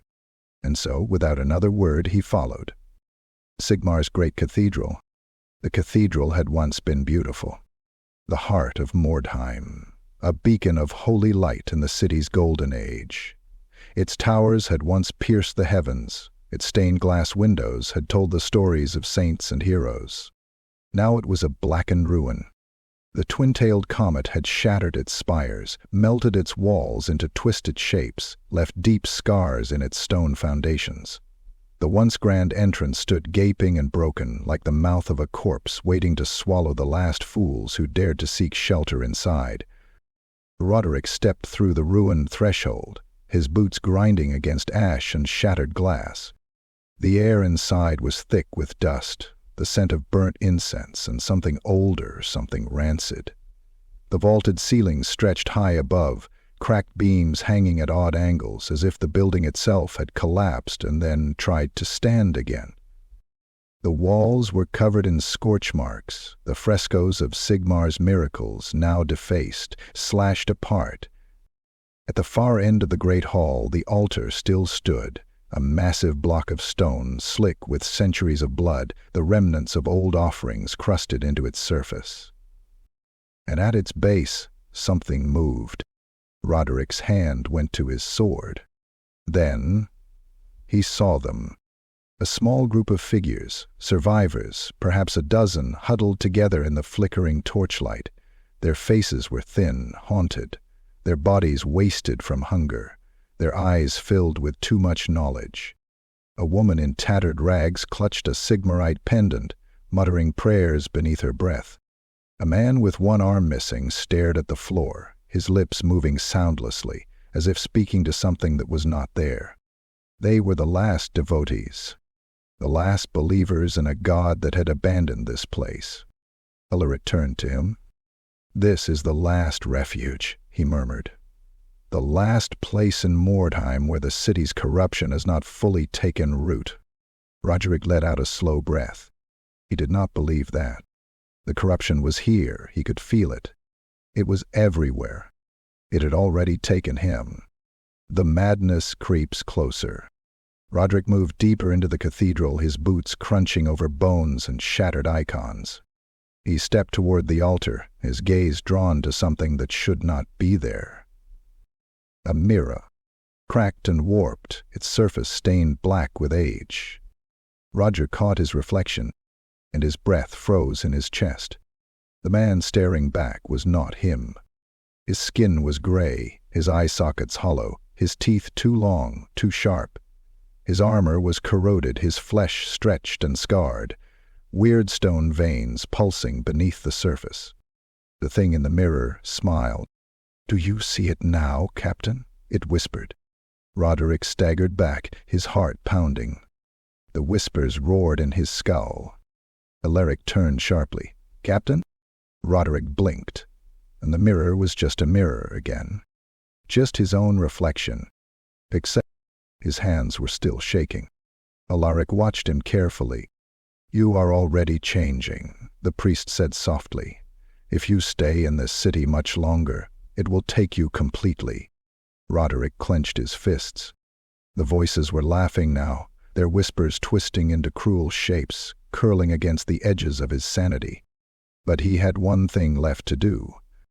One last thread to cut before the city could devour him whole. He turned to Alaric. "Tell me how to get to the Temple of the Broken Dawn." Alaric's expression darkened. "You don't want to go there," he warned. "I do," Roderic growled. Alaric sighed. "Then you go to your death, Captain." Roderic smiled grimly. "Not before I take Jonas and Marwyn with me." The priest said nothing, and the whispers screamed with delight. Chapter 14. The Dead Walk. Mordheim, the Cathedral of the Broken Dawn. The air was thick with the stench of rot and old blood. The blackened spires of the ruined cathedral loomed overhead, clawing at the sky like the rib bones of a long-dead titan. Smoke and weirdstone dust drifted through the empty streets, coiling in the alleys, twisting into shapes that almost looked like faces. Mordheim was changing. Roderic felt it in his bones. It was not just the city that was dying, it was waking up. And the dead were waking with it. The streets of the damned. Roderic led what remained of his company, if it could even be called that, through the shattered streets. Jonas was back, moving uneasily at his side. His face was lined with exhaustion and suspicion, his eyes darting to every shadow, as if expecting something to lunge from the darkness at any moment. Behind them, Elias the alchemist walked with a nervous energy, his hands gripping his satchel of vials and toxins. He had seen what was coming, and he did not like it. "You feel it, don't you?"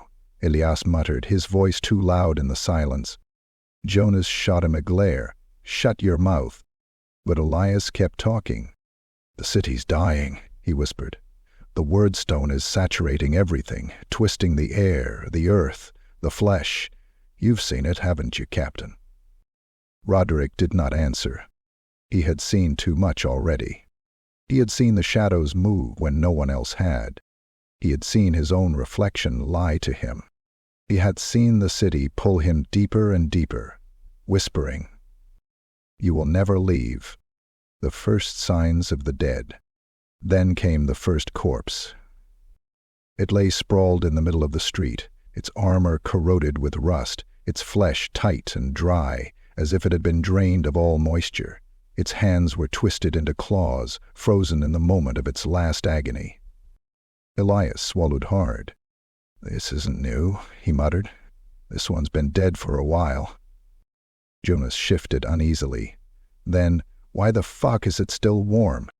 Roderic knelt beside it, pressing his gloved fingers to the corpse's forehead. The flesh was hot. Too hot. Like a body that had only just died. Then the thing moved. Its fingers twitched. Its head snapped toward Roderic with a sickening crack. Its mouth opened, revealing blackened gums and shattered teeth. Then it screamed. The sound was inhuman, a shriek that split the silence, that made the air tremble, that made the city itself seem to flinch. The corpse lunged. Roderic drove his sword into its chest, pinning it to the cobblestone. The thing shrieked and spasmed, its fingers grasping at his throat, even as its flesh peeled away like old parchment. Then, more screams. From the alleyways, from the buildings, from the ruins all around them. The dead were waking up, and they were not alone. The swarm. The streets erupted with movement. Figures shambled from the alleys, crawled from the ruined doorways, dragged themselves from beneath the rubble. Some of them were fresh, their wounds still leaking, their faces twisted in pain. Others were ancient, their skin peeled away, their bones coated in black mold, their empty sockets staring hungrily. And then there were the things that had never been human at all. Bodies fused with weirdstone tumors, limbs stretched and twisted into grotesque shapes, faces frozen in rictus grins that split too wide, revealing too many teeth. Jonas cursed violently, raising his crossbow. Fucking run! But there was nowhere to run. The streets were choked with the dead, stumbling, crawling, sprinting toward them. Roderic ripped his sword free from the corpse beneath him, its body collapsing into dust.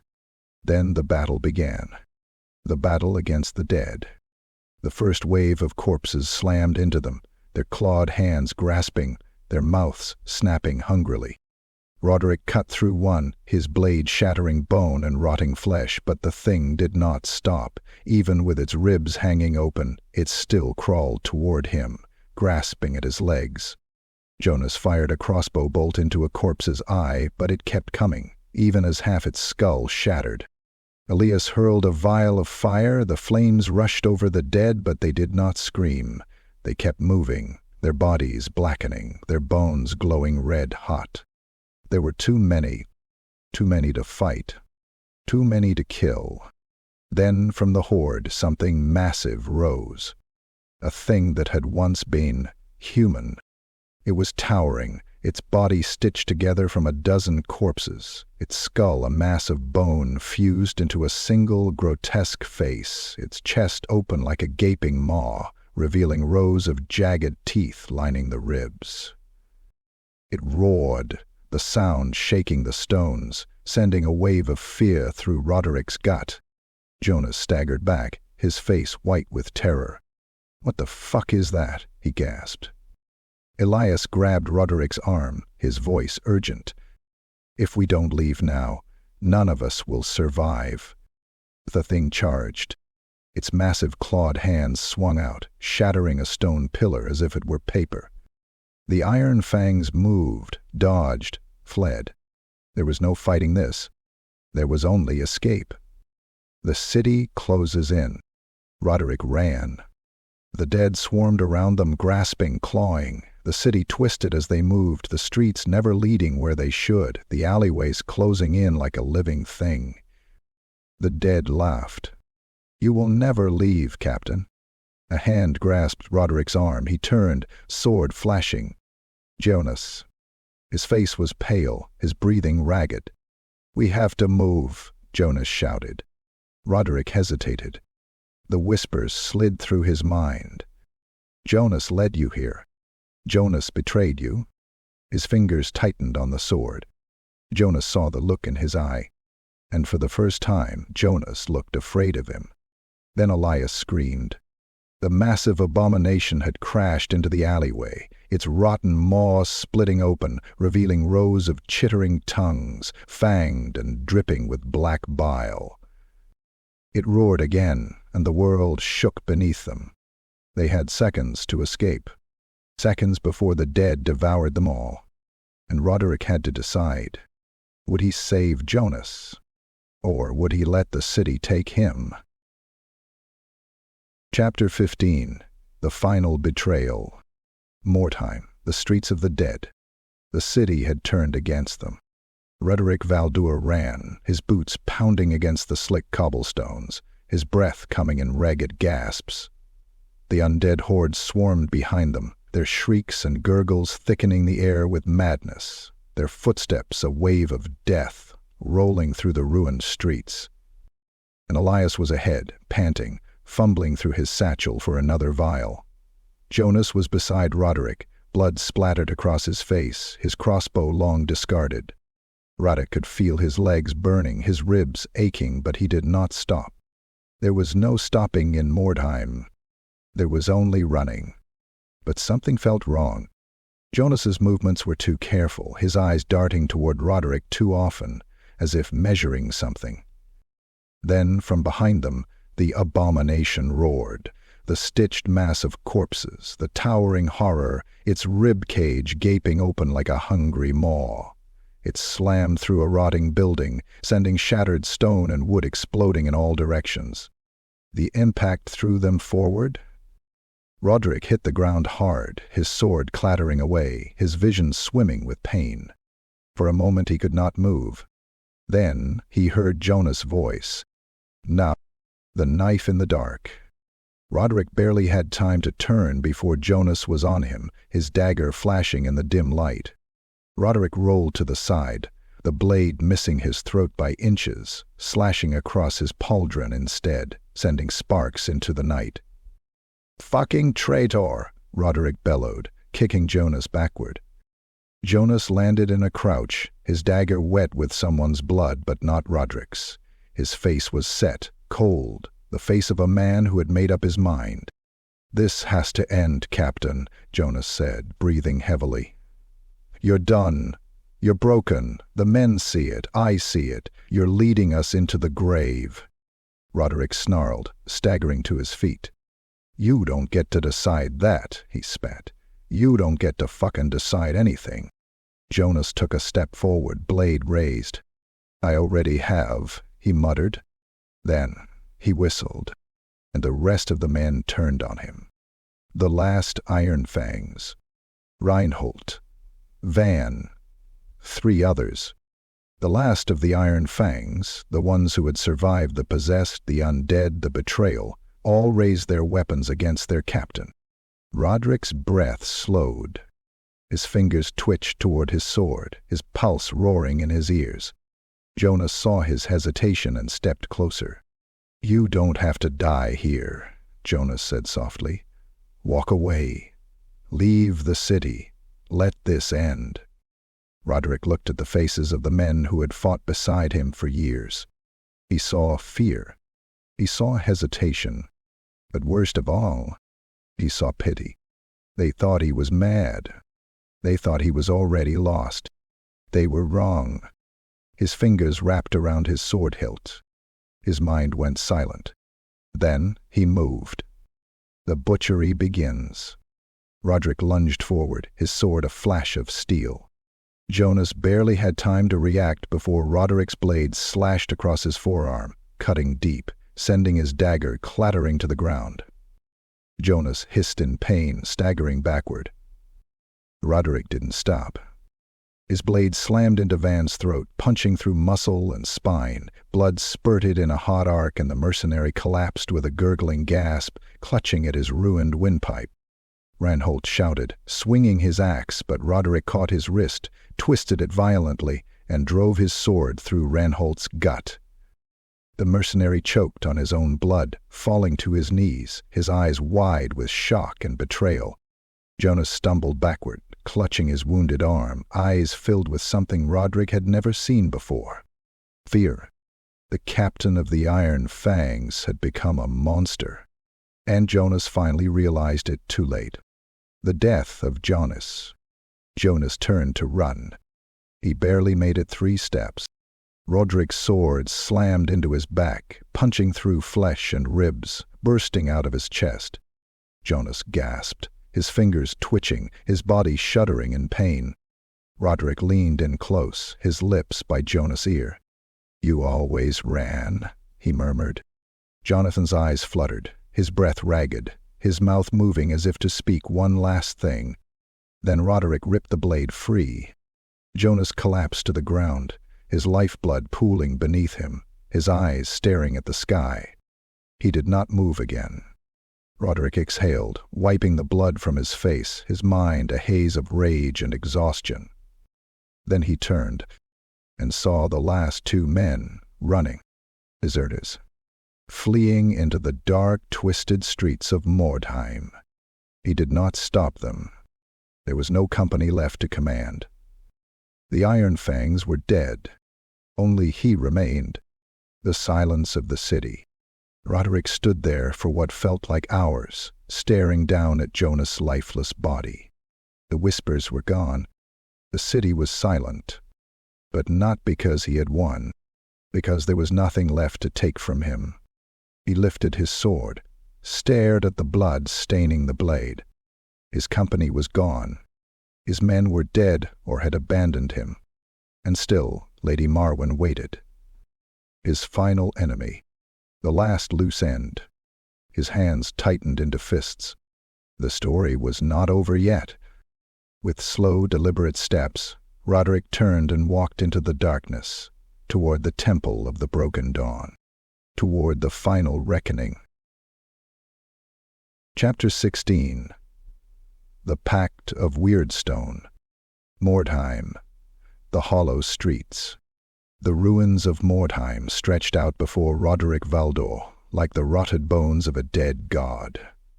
The last of the Iron-Fangs were gone, either slaughtered by his hand or fled into the abyss of the city. And yet, he walked on. His body was heavy with exhaustion, his mind fractured, but his purpose remained clear. Lady Marwen was still out there, and he would end her. But deep inside, something festered, a creeping rot, a whisper of weakness. His wounds had not healed, his limbs trembled, his breath came ragged and uneven. He was dying. The city had bled him dry, had taken everything from him, and now, at the edge of vengeance, it threatened to take his strength, too. He could not allow that. Not now. Not yet. And so, as the wyrdstone dust thickened in the air, as the whispers crawled into his ears, as the ruined streets twisted and shifted around him, he made his final choice. He would embrace the city's curse. He would become more than a man. The alchemist's last gift. Elias the alchemist had been the last voice of reason, and Roderic had left him to die. Now, as he stood over the ruined satchel the alchemist had abandoned in his flight, he felt no regret, only cold calculation. Roderic knelt, fingers sifting through the shattered vials, the charred remains of parchment, the half-melted remnants of Elias's work. Then he found it. A small, reinforced phial, its contents glowing a sickly, pulsating green. The weirdstone alchemy Elias had spoken of. A mixture meant to delay the corruption, or perhaps to invite it in fully. The last time Elias had mentioned it, he had spoken in hushed, fearful tones. "This is not a cure, Captain," This is a pact. It will make you strong, but it will take something in return. And once you start, you will not stop. Roderic stared at the glowing liquid, rolling it between his fingers. Then, without hesitation, he uncorked the vial and drank. The mutation begins. The taste was poison, metallic, thick, too hot and too cold at once, as if it were both fire and ice sliding down his throat. For a moment, nothing happened. Then the pain hit him. It came like a hammer to the skull, a violent explosion of heat beneath his skin, like something crawling inside him, stretching, growing. His veins burned, glowing faintly beneath his flesh. His bones ached as they twisted, his muscles spasmed and locked. His skin rippled as if something beneath it was trying to break free. Roderic fell to his knees, clutching his skull, his vision blurring, his breathing a ragged mess of agony and exhilaration. And then the city spoke to him. Not whispers. A voice. A presence. Something vast, watching, waiting. "You have taken my gift, Captain," it murmured, its words crawling through his mind like a nest of worms burrowing into his skull. Roderic gasped, choking on his own breath. His fingers dug into the cobblestones, his nails splitting, bleeding. His skin darkened, his veins blackened, the wyrdstone's energy flooding his blood. Something shifted in his left hand. He looked down and saw that his fingers had lengthened, the nails curling into claw-like points, his skin hardening like stone. The mutation had begun, and he did not stop it. The gift of the city. Roderic staggered to his feet, his vision sharper than before, his hearing filled with the sounds of the city breathing around him. His body still ached, but the pain no longer mattered. His sword felt lighter, his movements felt quicker, smoother. He was changing, yes, but he was growing stronger. And Mordheim approved. The city had tried to kill him. Now it was remaking him.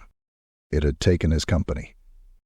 Now it was offering him something in return. A pact. A promise. A power. He would be the last survivor of Mordheim, and he would leave no one else standing. His mind twisted, his thoughts spiraled, his vision tinged with sickly green light. And he laughed.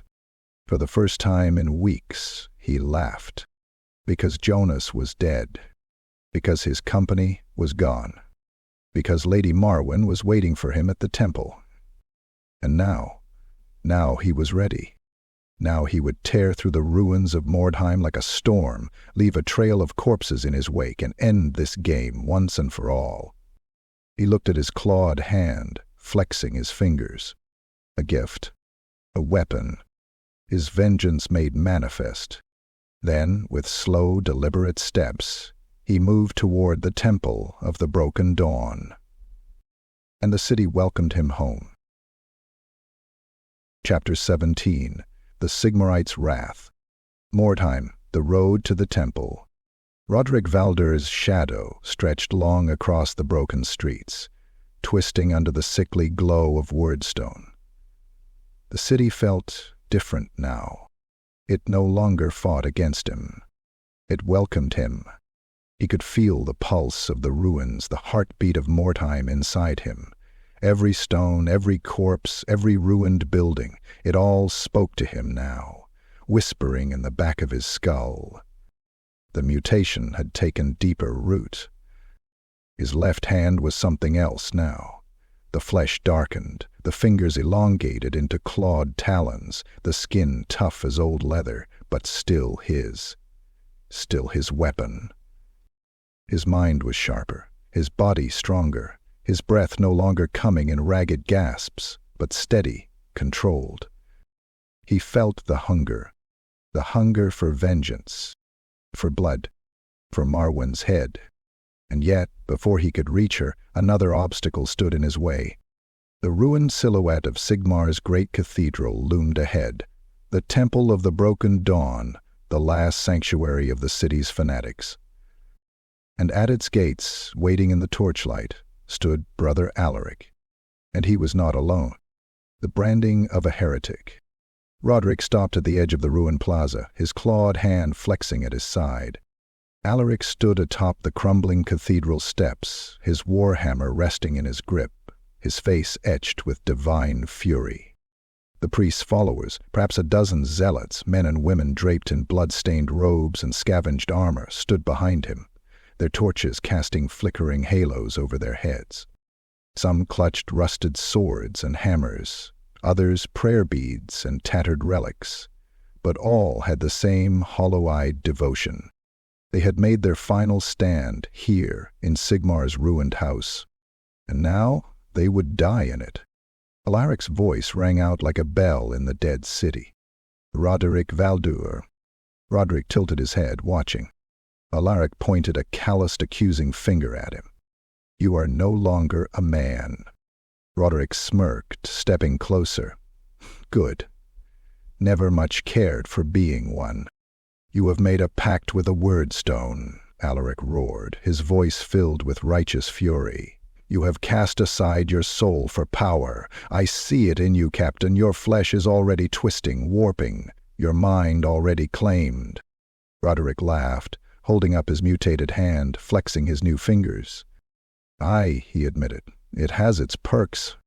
Alaric's face contorted in disgust. You stand at the threshold of damnation, and yet you jest. The priest's voice burned with hatred. You are lost, Roderic. You are no longer the man I met in the ruins. You are a monster. Roderic stepped closer, boots crunching against broken bones and glass. I was always a monster, priest, he said softly. Mordheim just gave me the strength to admit it. Alaric slammed the head of his warhammer against the stones. In Sigmar's name, he growled, you are judged, and you are found wanting. His zealots raised their weapons, their shouts of holy fury filling the plaza. Roderic sighed. Here we go again. Then the killing began. The slaughter of the faithful. The first zealot, a young man draped in tattered robes, wielding a rusted longsword, charged first. His battle cry was a desperate prayer, his face contorted in religious ecstasy. Roderic cut him in half mid-stride. His blade sliced through the man's ribs with ease, splitting him from shoulder to stomach, his blood painting the cobblestones in a wide arc. The next came from the left, a woman swinging a warhammer too heavy for her thin arms. Roderic dodged easily, his new reflexes unnatural, fluid, faster than human. He raked his clawed hand across her face, tearing her jaw from her skull, sending her tumbling backward, screaming. The zealots hesitated now, their faith warring with fear. Then Roderic lunged. He ripped into them, his sword a blur of steel and blood, his claws tearing through cloth and bone like parchment. One man tried to block his strike with a wooden shield. Roderic's claws punched through it, grasping the man's throat and tearing it open. Another swung a mace at his skull. Roderic caught the weapon in his left hand, feeling the bones in his palm crack, but he did not stop. He ripped the mace from the zealot's grasp and caved in his skull with it. The plaza became a butchery. Limbs littered the ground, severed hands still clutching prayer beads, severed heads still mouthing silent prayers. Roderic moved through them like a storm, his mind empty of everything but the rhythm of the kill. It was too easy. They had never stood a chance. Only Alaric remained, the priest's last stand. Alaric watched his faithful die, his weathered face unreadable. Then, without a word, he raised his warhammer. Roderic smirked. Finally, they collided with the force of a thunderclap. Alaric's hammer struck first, slamming into Roderic's side, the sigmarite runes on its head burning against his flesh. Roderic gritted his teeth, ignoring the pain, using the momentum to swing his sword up. Alaric barely dodged, but the blade bit deep into his side, blood bursting from the wound. The priest staggered back, his eyes burning with something beyond pain. Pure, undying hatred. You are beyond saving, Alaric hissed. You are beyond redemption. Roderic licked the blood from his lips, smiling through the pain. And you're beyond breathing, he growled. Then he drove his clawed hand through Alaric's chest. The priest gasped, his eyes widening. Roderic held him there, fingers buried in the cavity beneath his ribs, feeling his heart shudder and slow. Alaric spat blood, his voice a whisper. "Sigmar will not forgive you." Roderic twisted his hand. Alaric shuddered violently, then went still. Roderic ripped his hand free, letting the priest collapse onto the blood-soaked stones, his warhammer clattering beside him. The last light in Alaric's eyes faded, and with him, the last remnant of faith in Mordheim died. The path to the end. Roderic exhaled, flexing his aching fingers, staring at the carnage around him. His body hurt. His mind was a storm, but the path was clear now. Lady Marwen was waiting in the inner sanctum of the ruined cathedral, and now there was no one left to stop him. He stepped over Alaric's cooling corpse, wiping his clawed hand against his tunic, and strode forward into the depths of the temple. The final reckoning awaited, and he welcomed it. Chapter 18. The Broken Captain. Mordheim, the City of Ghosts. The runes whispered. They called his name. Roderic Valdur wandered the empty streets, his boots dragging against the blood-slicked cobblestones, his sword hanging loosely at his side, its edge caked in drying gore. The Temple of the Broken Dawn was behind him, its sacred halls defiled, its priests and zealots reduced to crimson smears on stone. The city had no more sanctuaries. No more refugees clinging to their faith. No more Iron-Fangs following his orders. No more Jonas whispering in his ear. And yet, they were all still here. He could hear them. They walked with him. They spoke to him. Their voices curled in the smoke-filled air, murmuring from the cracked statues, the broken doorways, the skeletal remains of buildings hunched over the streets like the ribs of a colossal beast. Mordheim was a corpse, but the dead still spoke. "Captain." Roderic stopped walking. The air thickened. The city was watching him again, and the dead had something to say. The ghosts of the Iron-Fangs. Roderic turned his head slowly. They were standing in the fog, just at the edge of the ruined street, their shapes warped, flickering like reflections on the surface of shattered glass. Marcus, the boy he executed in suspicion of betrayal. Van and Reinhold, who tried to take command from him. Janus, his dagger hidden behind his back, his smirk cold as ever. And beyond them, the rest of the Iron-Fangs. All the men he had led into Mordheim's jaws. All the men he had buried in its streets. "Captal," Marcus whispered. His voice was wet and broken, his throat still torn where Roderic's blade had punched through his windpipe. "You were supposed to protect us." Roderic's fingers twitched. "You were the traitor." Marcus's head tilted too far to the side, his neck barely holding his skull upright. "Was I?" The words sank into Roderic's chest like needles. Another voice. "You made us die for nothing." Van. His jaw still half-severed from where Roderic had cut him down.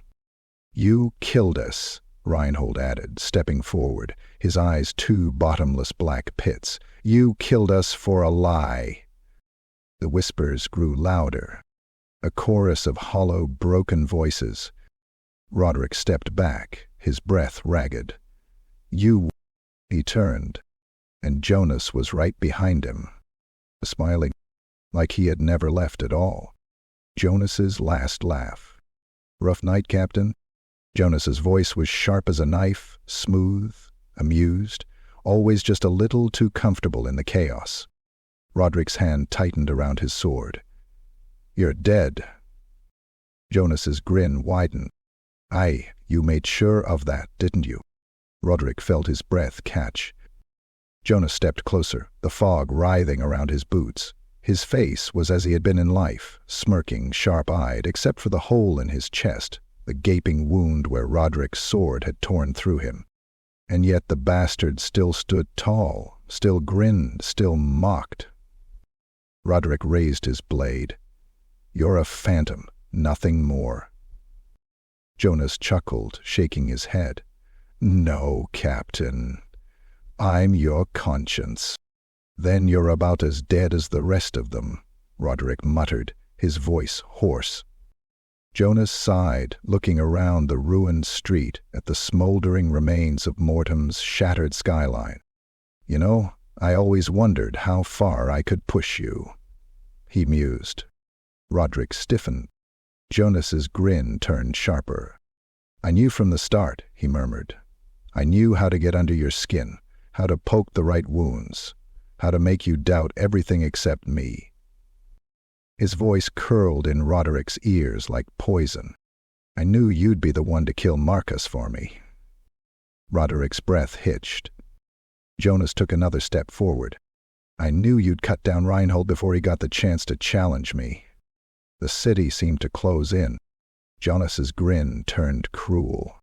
"And I knew, Captain, that by the time you finally realized what was happening," he spread his arms wide, "you'd be alone." Roderic's hands shook. His mind reeled. The whispers roared. "You played me," Roderic whispered. Jonas tilted his head. "Aye. But you played along, didn't you?" His grin widened. "You always did like killing your own men." Roderic lunged forward, his sword slashing through the fog, but Jonas wasn't there. Just smoke and dust, dissolving into the cold, dead wind. The laughter lingered, even when Roderic was alone again, even when the ghosts were gone, even when the city was silent. The realization. Roderic stood alone. His breath came fast, his hand still gripping his sword, his pulse hammering against his skull. His men were gone, but they had never been the traitors. Jonas had always been ahead of him. Jonas had sown the doubt, whispered the lies, pushed him toward paranoia, toward madness, toward bloodshed. And Roderic had fallen for it, had become Jonas's weapon, wielded with deadly precision, used to cut away the people who might have stopped him. And now Jonas was gone, and Roderic had done all the work for him. The city watched him in silence. He laughed bitterly, the sound raw, hollow. He had been the fool all along. And now there was nothing left to lose. Nothing left except vengeance. His clawed hand twitched. Lady Marwen was still out there, and before this was over, she would burn in the ashes of her own treachery. He took a slow, shaking breath. Then he walked forward, into the darkness. Chapter 19. Duel of the Damned. Mordheim, the temple courtyard. The air was thick with the stench of blood and burning flesh. The temple loomed ahead, Sigmar's broken house, its once golden domes now blackened and cracked, its marble walls streaked with old sacrifices. Beyond its ruined threshold, Lady Marwen waited. Roderic Valdur tightened his grip on his sword, his mutated left hand twitching involuntarily. The wyrdstone was inside him now, coursing through his veins like fire, whispering promises of strength, hunger, and power. But the way forward was blocked. A figure stood in the courtyard, his bulk framed by the flickering remains of half-dead torches. Roderic recognized him immediately. Caspar the Hound. The mercenary warlord had changed. The man Roderic once knew, the brutal, cunning killer who had fought alongside him in Tylea, who had led his own band of cutthroats into the cursed streets of Mordheim, was gone. In his place stood something monstrous. His body was bloated, swollen, his skin stretched too tight, pulsing with weirdstone corruption. His once handsome face had twisted, his jawline now elongated, his teeth sharpened into jagged fangs. Weirdstone veins crawled up his arms, his fingers ending in brutal claws, his armor barely holding together over his swollen, pulsating flesh. And he laughed, a deep, inhuman sound that rattled the bones of the dead. "Valdur!" Caspar growled, his voice thicker, heavier, no longer fully human. Look at you. Look at what you've become. Roderic's one good eye narrowed. You look worse, he muttered. Caspar grinned, baring blackened teeth. We both drank deep, didn't we? He raised his massive cleaver, its edge cracked and blood-stained, still glistening from his last kill. Behind him, his warband shifted in the darkness, things that had once been men, now half-mutated horrors, their bodies twisted, their eyes glowing green, their movements unnatural, twitching. You don't walk away from Mordheim, Valdur, Caspar continued. You sink into it. You become part of it. We are what this city has made us. Roderic rolled his shoulders, his mutated hand flexing, the weirdstone pulsing beneath his skin. Then I'll carve my way through you, he said. Caspar's grin widened. Good, he rasped. Let's see if there's anything left of you to kill. Then the duel began. The clash of monsters. Caspar charged, his massive frame thundering forward, his mutated muscles bulging with unnatural strength. His cleaver swung in a brutal arc, slicing through the air like a falling guillotine. Roderic dodged, his speed inhumanly sharp, his mutated body moving with liquid precision. The cleaver slammed into the cobblestones, sending shards of stone flying. Roderic struck. His sword lashed out, aiming for Caspar's exposed ribs, but the warlord was too fast. His other hand, now a gnarled mass of clawed flesh, caught the blade mid-swing, his mutated fingers digging into the steel, cracking it slightly. He ripped forward, wrenching Roderic's weapon off course, and then his knee slammed into Roderic's gut, knocking him back. Roderic staggered, feeling something twist inside him, but he did not fall. Caspar came at him again, swinging his cleaver in a wild, frenzied assault, his strikes fueled by raw, weirdstone rage. Roderic matched him blow for blow, his sword clashing against corrupted steel, the two warriors dancing in the slaughter, neither fully human. Both something else now. Caspar's massive fist slammed into Roderic's chest, sending him crashing into a ruined pillar. The impact shook the earth, and for a moment Roderic saw stars. Caspar laughed, stepping closer. You're slowing down, he mocked. Roderic spat blood and wiped his mouth. You talk too much. Then, without warning, he lunged low, sweeping his clawed hand across Caspar's ankle. The talons ripped through flesh, severing tendons, sending Caspar stumbling. Roderic was already moving, his sword slashing upward, carving a deep gash across Caspar's side, slicing through mutated flesh and exposed ribs. Caspar roared, his blood black and thick, but instead of falling, he grinned wider.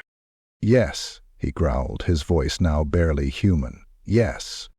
And then Caspar changed. His spine cracked, his body swelling further, his muscles bulging grotesquely, his skin splitting as new limbs tore free from his back, twisted, writhing appendages, their hands ending in hooked claws. His face was no longer Caspar the Hound. It was something else, something that belonged to Mordheim now, and it lunged at Roderic with terrifying speed. The monster falls. Roderic barely had time to react. Caspar's new limbs lashed out, one claw ripping across Roderic's side, tearing deep wounds through his armor, another smashing into his shoulder, sending him spinning backward. His vision blurred, blood soaking his side, pain lancing through his ribs. Caspar loomed over him, his massive frame blocking out the ruined sky, his mutated face twisted into something not of this world. Give in, Caspar whispered. Let it take you. Let the city make you whole. Roderic's hand curled into a fist. He felt the weirdstone inside him, felt its pull, its promise, its hunger. And then he rejected it. With a savage snarl, Roderic lunged forward, his sword held tight, his strength pure rage, pure hatred. Caspar swung his claws, but Roderic dodged under them, his blade flashing upward. The sword sank deep into Caspar's throat, piercing through bone and muscle, punching out the back of his neck. Caspar gurgled, his mutated hands grasping at the blade lodged in his throat, his eyes wide in shock. Roderic twisted the sword. Caspar's body seized, his monstrous limbs twitching uncontrollably, his mouth opening in a final, silent scream. Then he collapsed. The light in his weirdstone corrupted eyes faded. And Caspar the Hound was no more. The end of a rival. Roderic stood over the cooling corpse, his breath ragged, his body shaking. The city was silent now. The warband of mutated killers that had followed Caspar, gone, fled, disappeared into the ruins. Roderic exhaled, dragging his sword from Caspar's ruined throat, flicking the black blood from its edge. Caspar had been strong, but Roderic had been stronger. And now there was nothing left between him and Lady Marwen. This was the final march. The end game. With slow, deliberate steps, Roderic turned from Caspar's corpse and walked toward the temple doors. Toward the final reckoning. Chapter 20. The Fate of Iron-Fang. Mordheim, the Temple of the Broken Dawn. The doors to the temple groaned open, spilling the stench of old blood, burnt incense, and something far fouler into the cold night air. Roderic Valdur stepped inside, his boots heavy with blood, his sword dragging along the floor, leaving a wet crimson trail behind him. The battle with Caspar the Hound had left him wounded, drained. His ribs ached where claws had torn flesh. His left arm barely moved, the wyrdstone pulsing in his veins like molten fire. But he was still standing. He had come too far to die now. Lady Marwen was waiting, and he would end this, one way or another. The throne of weirdstone. The inner sanctum of the temple was a graveyard of forgotten gods. Statues of sigmarite saints had been defiled, their faces melted, their stone arms broken. Murals depicting holy victories were defaced with vile symbols, painted in what could only be blood and weirdstone dust.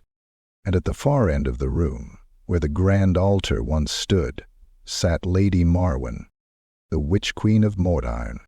She sat upon a throne of weirdstone, her form illuminated by the green glow of her surroundings. Her body was unchanged, untouched by the corruption that had warped Caspar, Jonas, and even Roderic himself. She remained beautiful, untarnished. A noble woman draped in a dress of black velvet, her silver hair cascading over her shoulders, her lips curved into a serene, knowing smile. But her eyes, those eyes, betrayed her nature. They burned with wyrdstone light, reflecting the madness of the city. She was not untouched. She was simply something else entirely. She watched him with amusement, as if he were nothing more than a curious beast that had finally found its way home. "Roderic Valdur," she murmured, "you survived." Roderic spat blood onto the cold stone floor, his vision darkening at the edges. "Not for much longer," he muttered. She tilted her head, smiling. "No, not for much longer." Then, with the grace of a queen, she stood, and the final battle began. The last duel. Lady Marwen did not draw steel. She did not raise a blade or call for her guards. She raised her hand, and the temple came alive.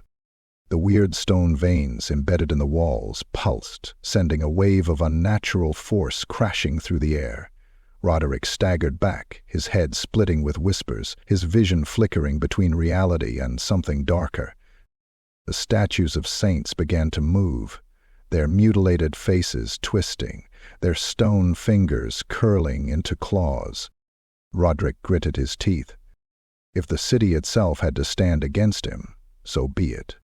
With a snarl he lunged forward, sword raised. Marwen did not flinch.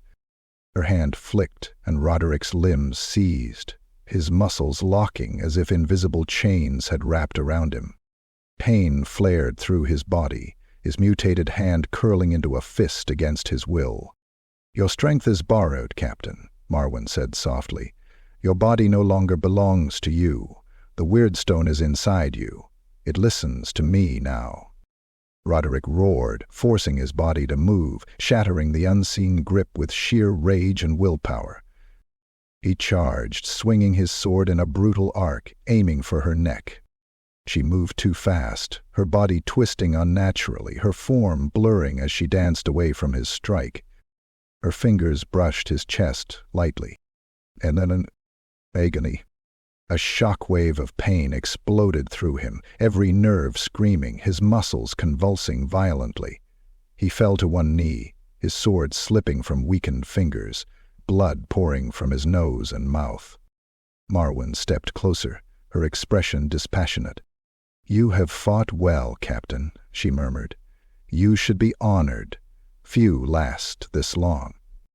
Roderic gritted his teeth, blinking blood from his eye.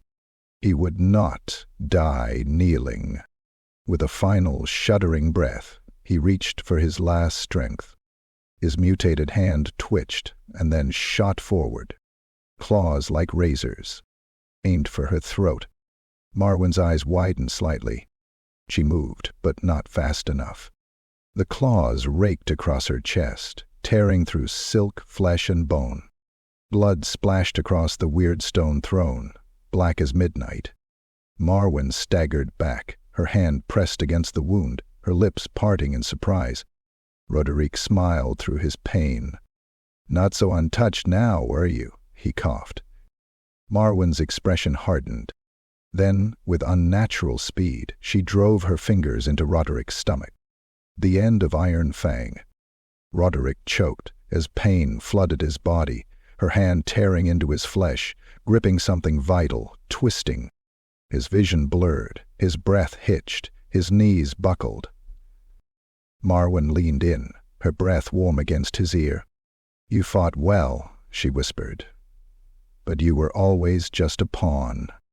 Roderic coughed blood, his body failing, his heartbeat growing sluggish. His fingers twitched uselessly. His sword fell from his grasp, clattering against the cold stone floor. His legs gave out. He collapsed onto his back, staring up at the ruined ceiling, the dark sky beyond filled with the ever-present green glow of Mordheim's cursed heart. His vision darkened at the edges. The whispers returned, curling through his thoughts, cold, soft. And then, last, a voice he had hoped to silence forever. "Jonas." "Look at you," Jonas murmured, his voice slithering through the shadows. "You thought you could win." Roderic tried to move. His body would not listen. "You were always meant to die here, Captain," Jonas whispered. "Mordheim was always going to take you." Roderic's breath shuddered. His vision faded. His last thought was of laughter in the darkness, of Jonas' smirking face, of the city swallowing him whole. Then, Roderic Valdur, captain of the Iron-Fangs, died alone, and Mordheim welcomed him home. End of Chapter 20. The Fate of Iron-Fang. The story ends in tragedy. Roderic is dead, lost to Mordheim's curse. Lady Marwen survives, but at a terrible cost, and Jonas? His ghost lingers, laughing in the ruins. The city always wins. The city always takes its due.